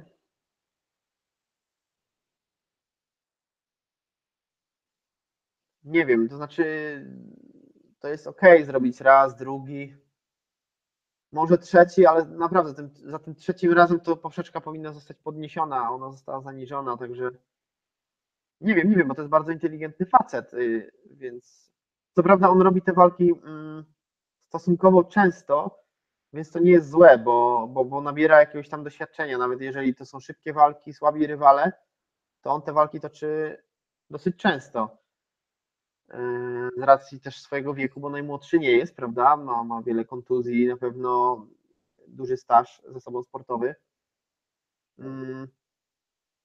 Także to nie jest takie złe, koniec końców. Tak, będę na Slackfest 28 października w Wągrowcu. Hardcore będzie, bo to będzie po najcięższych 2 tygodniach w tym roku fan UFC i KSW, ale będę.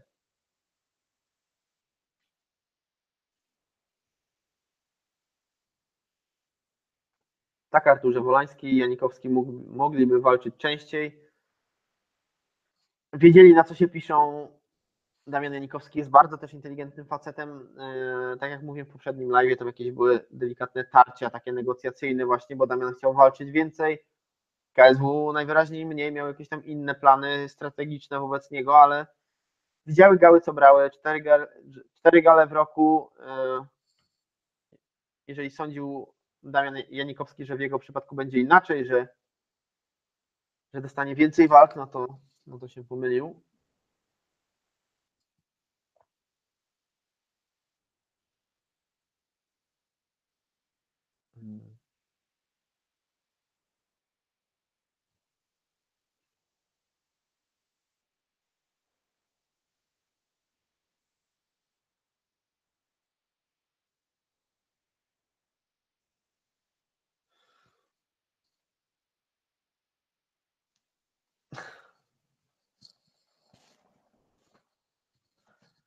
Dużo personalnych tutaj komentarzy widzę.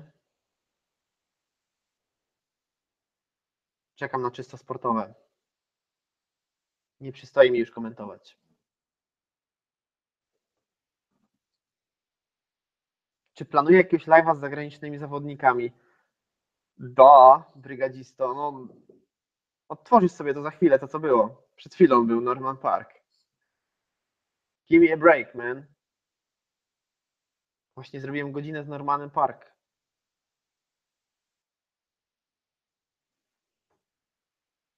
Wiem oczywiście, że pytasz o przyszłe. No tak, będą.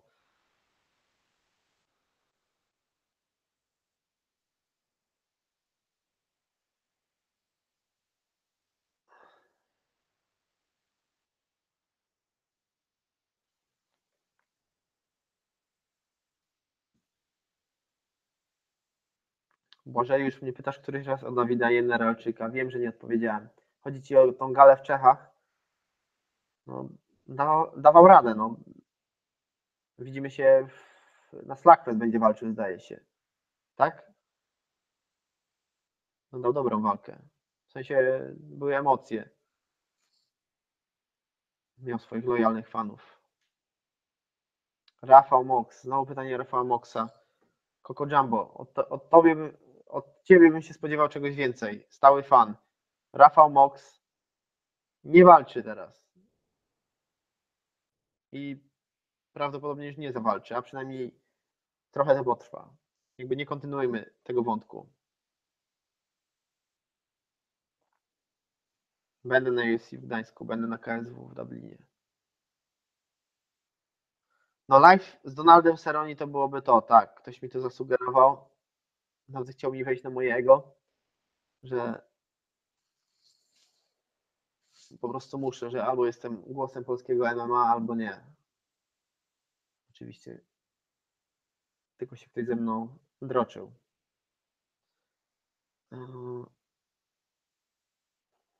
Czy później dostanie walkę o pas po wygranym z Jamesem? No ale z kim miałby walczyć o pas? Bo nie ma mistrza. Właśnie nie wiem, zastanawiam się, co zrobi KSW w tej sytuacji. Ciekawe, co jakby Marcin Różalski powiedział, że w sumie wraca do KSW i będzie bronił pasa. Tak choćby, no nie wiem, na złość po prostu. Albo jako argument do wynegocjowania tam tego, co chce sobie wynegocjować. No bo w sumie go zwakował, ale tak naprawdę co z tego, że to powiedział, bo nikt tego pasa, jakby KSW oficjalnie tego nie przyjęło. Pozostaje im to oczywiście respektować, ale a już nie takie rzeczy widzieliśmy w KSW. Z Darrenem Tillem live'a wolałbym z Donaldem Cerrone. Z całym szacunkiem do Darrena, ale z Donaldem Cerrone jednak to jest legenda już na swój sposób.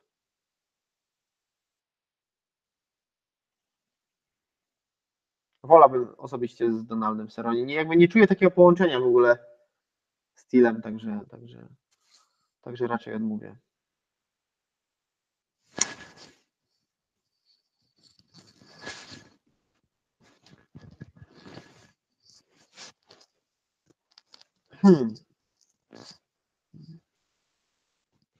Bedor z Andryszakiem. Nie wiem, czy to by się wydarzyło w ogóle. Jeżeli już, to raczej nie teraz, bo Karol powraca po kontuzji. Michał w sztosie.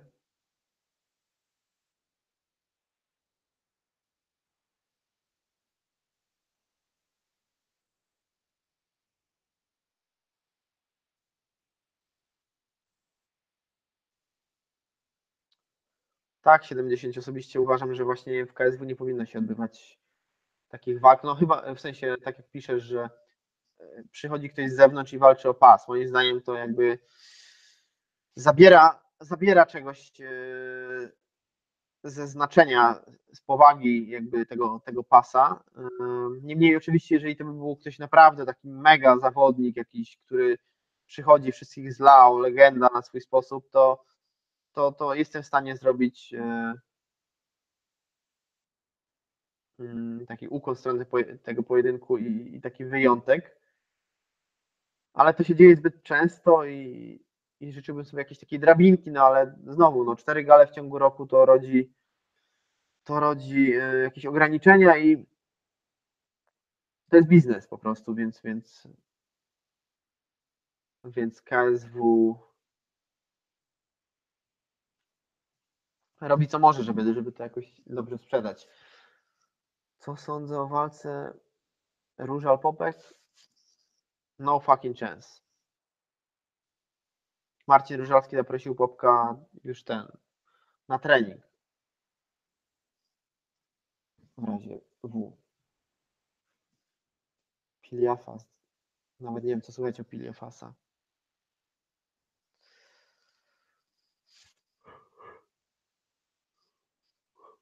O, chyba się zbliża pora spania.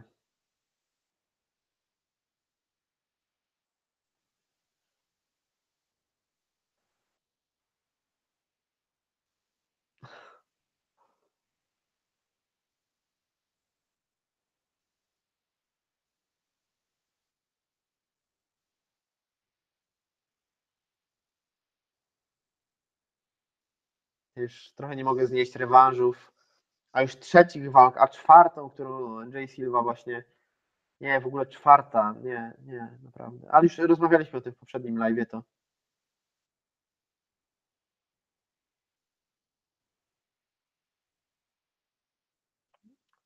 czy Marcin Różalski pogodził się z królem? Nie, Marcin Różalski nie wybacza. Nawet z nim o tym rozmawiałem ostatnio. Marcin Różalski nie wybacza.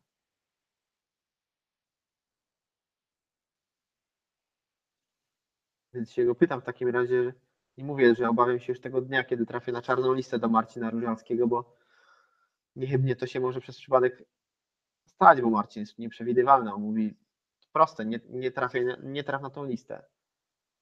Także robię co mogę, Marcin.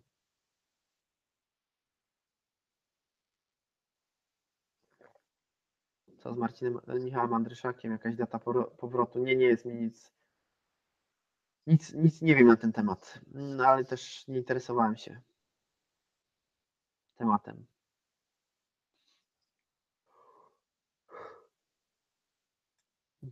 Przepraszam, ale mi się na ziewanie wzięło. Miałem wyczerpujący trening pomimo kontuzji barku.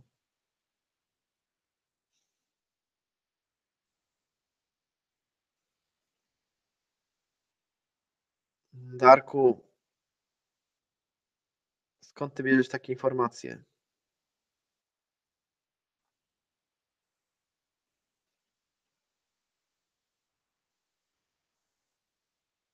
Jak bardzo podoba mi się data KSW w grudniu? No powiem odważnie, że w sensie, że to odważne. Nie podoba mi się kompletnie ta data, bo mimo, że to jest w Katowicach, to oznacza to, że będę miał po prostu spieprzoną wigilię, bo będę musiał pracować w wigilię. Znaczy, czy będę, mogę się zawsze wypiąć na to i olać system, ale znając siebie, to przycisnę temat. Nie podoba mi się data 23 grudnia. To jest data, kiedy powinno się spędzać już ten czas z rodziną i teraz jechać na galę. Nie wiem, z czego ona w ogóle wynika. To jest taki czas, że powinno się spędzać już na przygotowaniach. To jest jedno z ważniejszych świąt. Boże Narodzenie, no, poprzedzające również ten dzień Wigilia.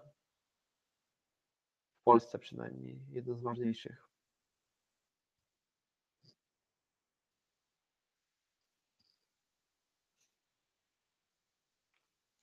Przez przypadek mi się nawet nagrało spina Pudziana z Marcinem Różalskim w hotelu, bo gdzieś tam coś nagrywałem i to w tle się działo. Nie wiem, być może jeszcze to gdzieś mam. Moje tajne archiwum jest coraz większe.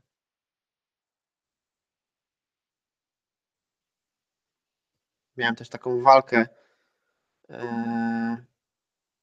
takie trochę żartobliwe, taki sparring Pudziana z Borysem Mańkowskim, gdzie go tam Borys trochę poskładał w ringu, jeszcze to było w ringu, no jak jeszcze nie było klatki chyba. Nawet to było na YouTubie, ale zostałem poproszony, żeby to zostało usunięte, to pozostało mi już uszanować.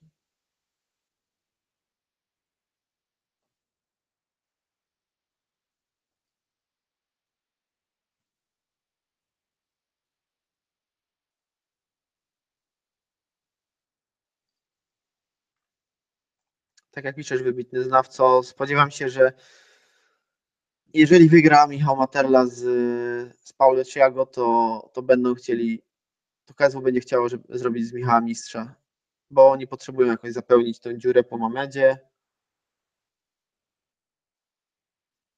To znaczy, będzie trzeba jakoś rozwiązać sytuację z pasem u Mameda, bo to jest teraz pytanie, czy Mamed jakoś jeszcze tam będzie dzielił karierę ACB pomiędzy KSW, a może po prostu. No, to wszystko zależy właśnie od tego, co Mamed też zdecyduje. Może odda pas dla świętego spokoju, gdzieś tam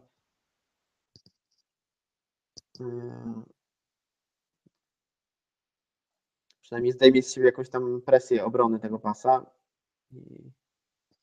i tyle. Jak to nie, wybitny znawca? Odpowiadałem na twoje pytania, o czym ty mówisz przed chwilą nawet.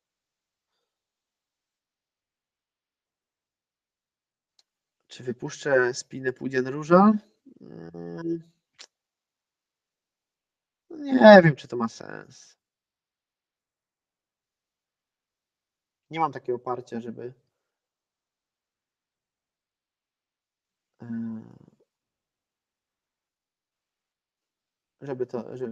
mieć wyświetlenie za wszelką cenę.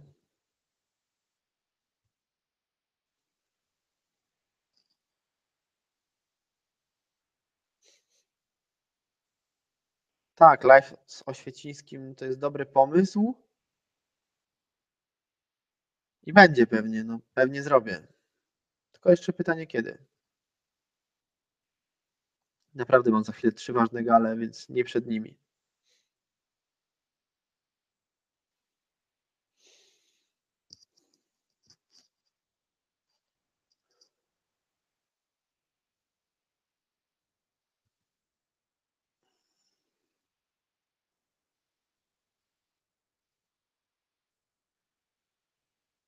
No właśnie, jeszcze Marcin Różalski wpisze mnie na czarną listę.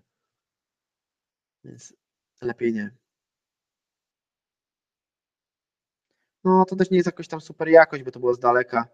Gdzieś to tam się tak działo, także. Ale jaki mam materiał, genialny materiał,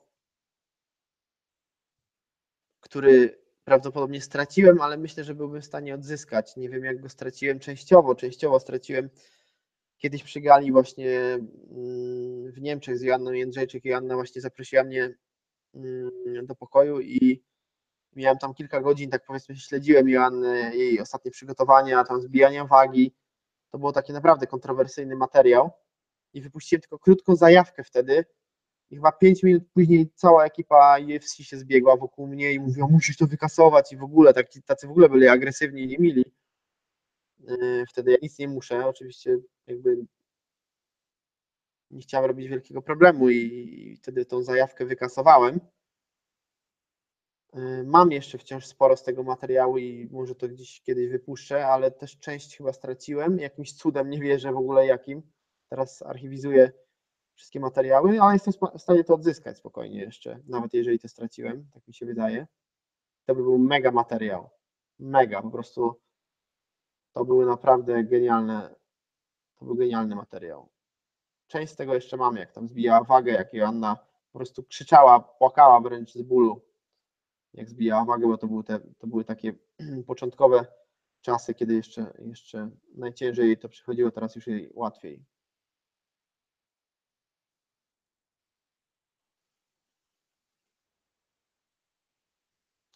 Wspólna Wigilia Live w Mediarumie KSW.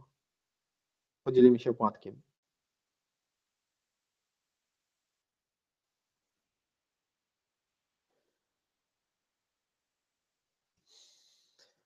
Co sądzę o walce Joanny w Nowym Jorku? No to jest chyba ostatnia teraz godna przeciwniczka, bo reszta jest już po prostu poziom niżej. No wykosiła po prostu tą wagę słontkową.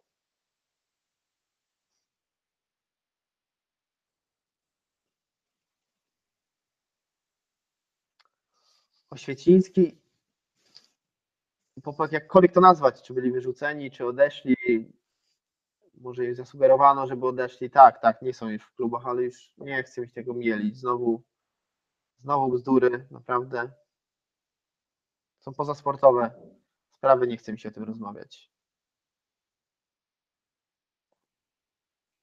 Gdzie ten Parkę, bo dopiero włączyłem, Filip. Filip, wyskoczyłeś po prostu jak Filip z konopi.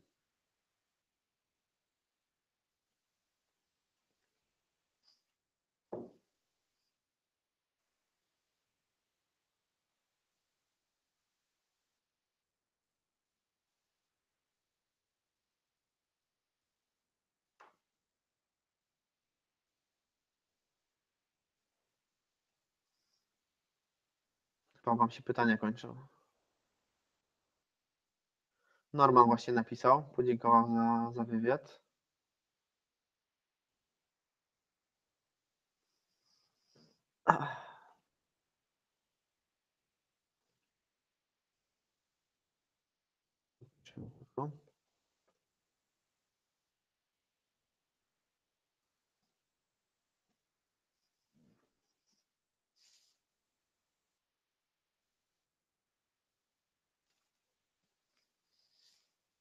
Sprawdzę, że jakieś pytania macie już.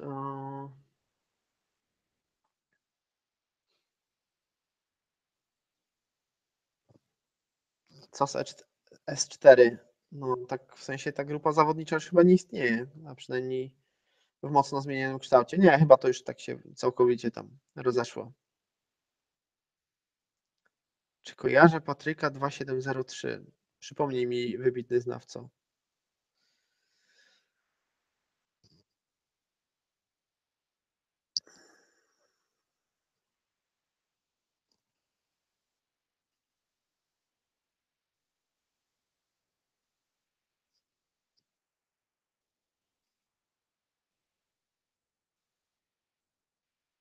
Czy Adam Niedźwiedź ma szansę zrobić dużą karierę? No właśnie, tak, to jest zdecydowanie. Zastanawiam się tylko właśnie, w którą stronę pójdzie, bo on ma generalnie wszystko, żeby być na tym poziomie już w KSW, łącznie z umiejętnościami i tą otoczką medialną, czyli takie ulubione połączenie KSW. Mm,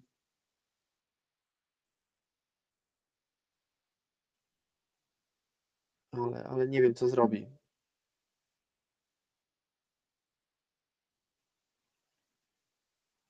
Ja osobiście bym wolał, żeby poszedł w inną stronę, ale w ogóle młodzi zawodnicy po prostu dla mnie powinni iść w inną stronę. Ale co kto lubi? Bo raczej z KSW się nie wychodzi, chyba że przegrywasz.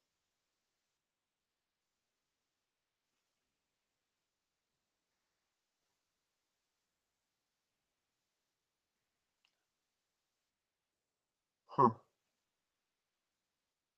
Rafciu, czy choroba Mirka Ochnińskiego przyczyni się do większej inwestycji sponsorów w PL MMA? Nie wiem, co ci odpowiedzieć, ale tak z życiowego punktu widzenia to raczej w drugą stronę, bo tak się stało, że się poodwracali. Bo to jest biznes przede wszystkim. Oczywiście jest fajnie, jak się tam wspierają wszyscy na dobre i na złe, niemniej nie wiem, jakby miało to pomóc raczej w drugą stronę. Nie wiem, ciężko powiedzieć. Nie wiem, Mirosław Okniński jest nieprzewidywalny. Aktualnie zerwał kontakty ze wszystkimi i do nikogo się nie odzywa prawie.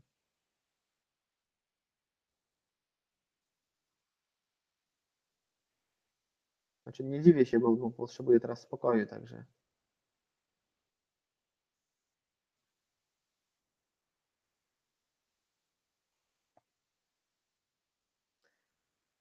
No dobrze, ale wybitny znawco, no i co dalej? Jakby mówiłeś mi o tym Patryku, youtuberze i co dalej?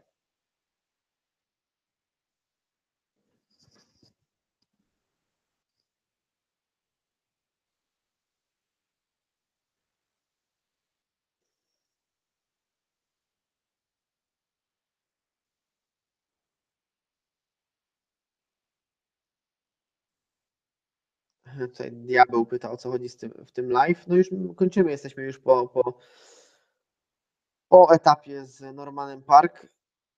i takie po prostu robię sobie Q&A małe. Wy zadajecie pytanie, ja na nie odpowiadam i tak aż do końca mojego albo jej.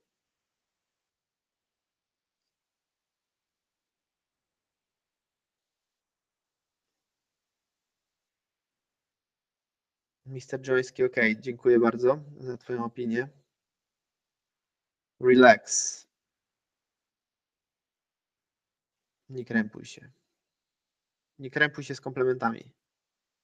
Nie krępuj się z przelewami.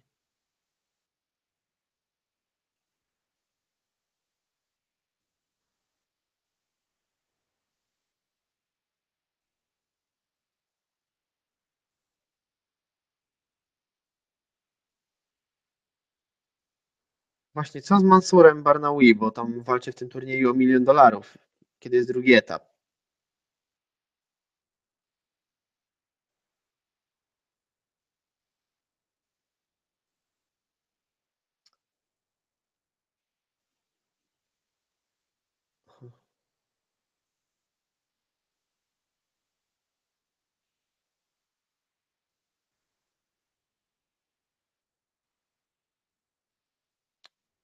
Jacek Adamczyk na PL ma 95.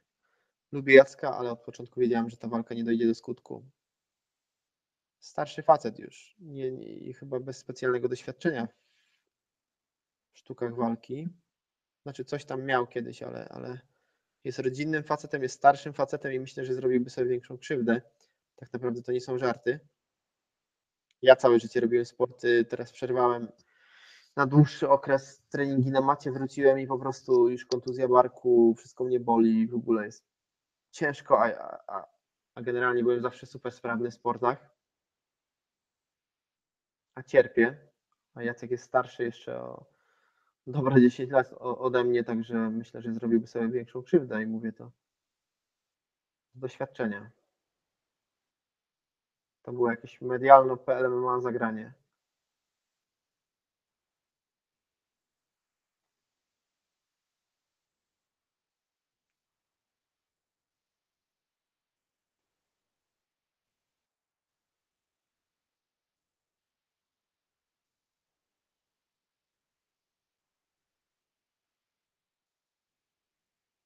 Czy mówiłem o zmianie rywala dla Helda? Coś tam wspominałem. No już jest oficjalnie potwierdzone.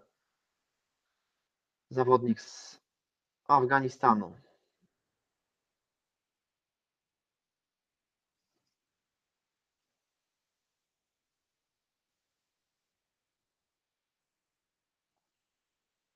Hungaro już tam ogłosiłem pierwszy. A, na Q&A to nie wiem, kto będzie na Q&A. Tam pierwszego gościa na UFC Gdańsk ogłosiłem na portalu. To już oficjalnie tam poszło kanałami UFC. Ale na razie nic specjalnego. A Q&A to nie wiem. Może to właśnie będą pewnie goście, podejrzewam, że zrobią taki zbiorowy Q&A.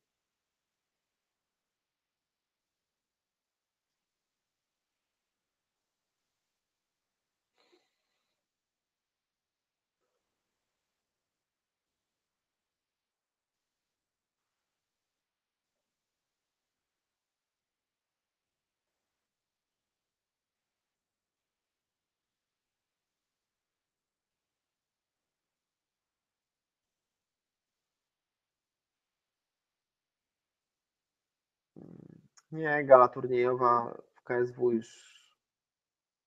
chyba już nie przejdzie. Tak mi się wydaje. Nie teraz.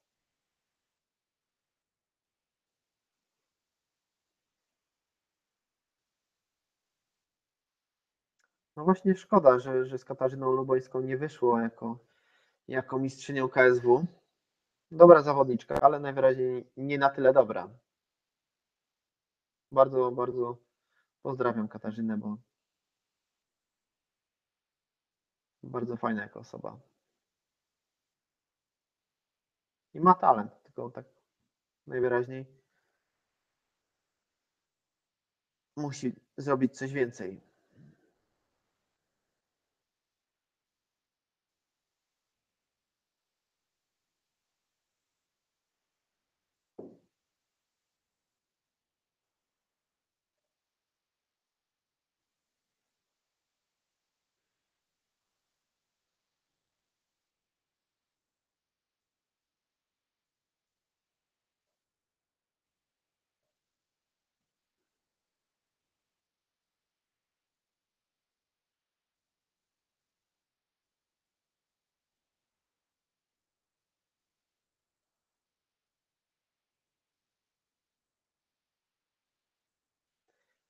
No rzeczywiście na Fenie 19 nie ma zbyt wiele MMA,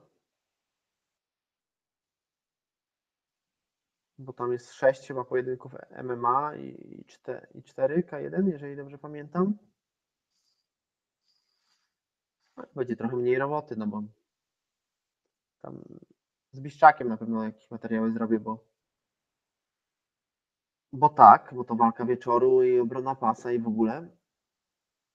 A z innymi, no może no z Róża też gumienna, ale nie ze wszystkimi będę robił, bo tak po prostu nie czuję też tego, jakby nie chcę robić tego na siłę, jeżeli tego nie czuję, ale będzie całe mnóstwo innych materiałów, także luz.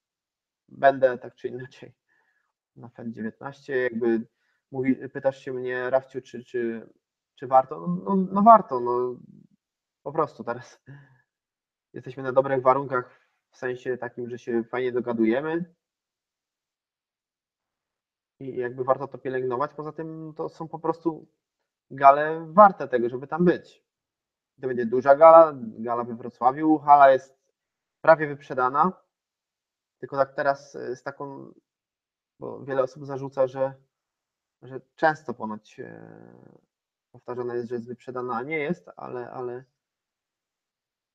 czuję, że tym razem, jeżeli tak rzeczywiście jest, jak mówicie, to tym razem czuję, że to jest ta wersja, kiedy jest wyprzedana.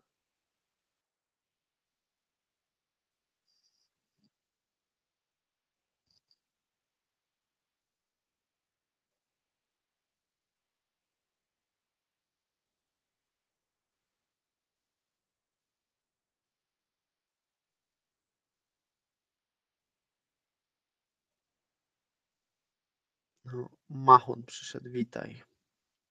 Przyszedłeś na koniec.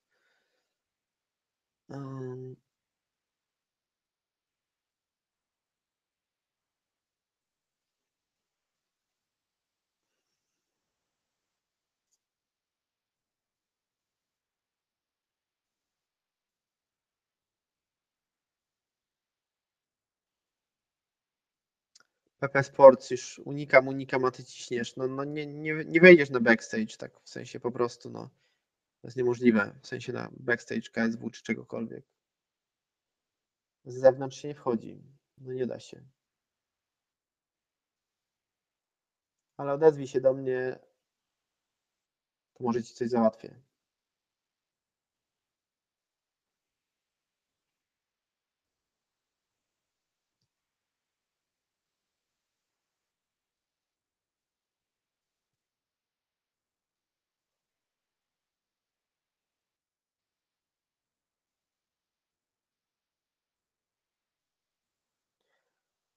Dobra, panowie, macie bardzo dużo pytań jeszcze, ale o co chodzi z tym udzieleniem, możliwością udzielenia wywiadu PP Sports? Nie rozumiem, z kim chcesz wywiadu?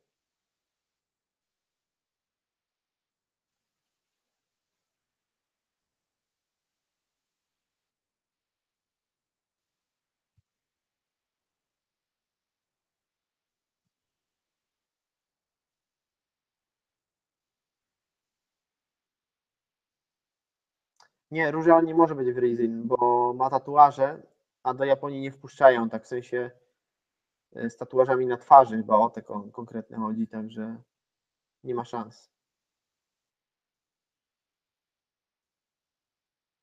Lebaner bardzo chciałby walczyć z Różalem. W ogóle się dowiedziałem z ciekawostek zakulisowych, bardzo duża ciekawostka. Dowiedziałem się, że jak była pierwsza próba zestawienia Różalskiego z Lebanerem, to ona była jak najbardziej prawdziwa, ale tej drugiej próby nigdy nie było. Także to był jakiś taki hype.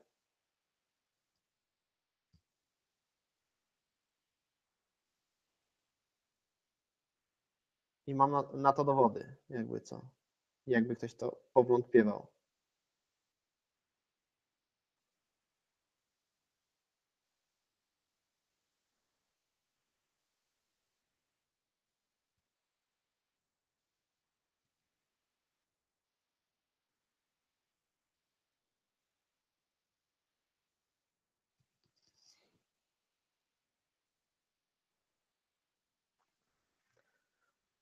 To co, panowie, idziemy spać? Północ za minutę.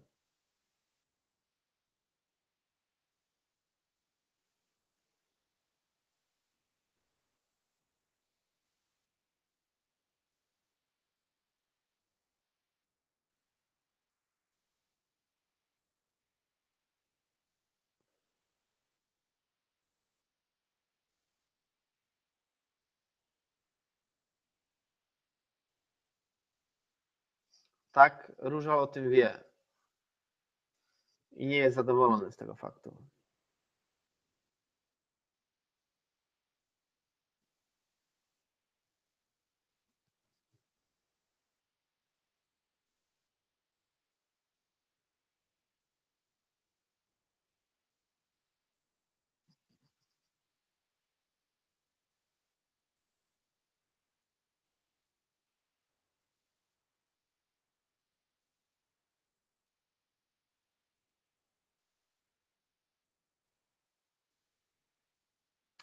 Dobra, panowie, bardzo dziękuję w takim razie, że byliście. Tradycyjnie subskrybujcie MMAnews, kto jeszcze tego nie zrobił. I widzimy się następnym razem.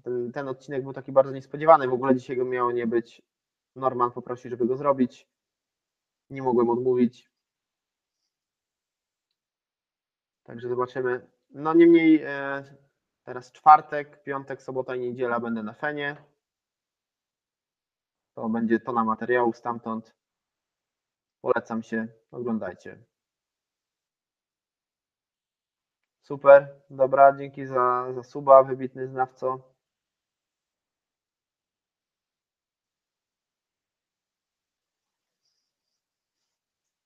No Jarku, donate to zawsze można dać. Przyjedź do Gliwic. Przekażesz osobiście.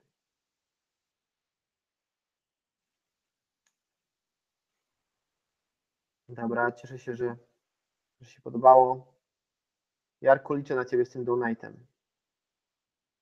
Żartuję oczywiście. Albo i nie. Żartuję, albo nie. Dobra, dobrej nocy. Over and out.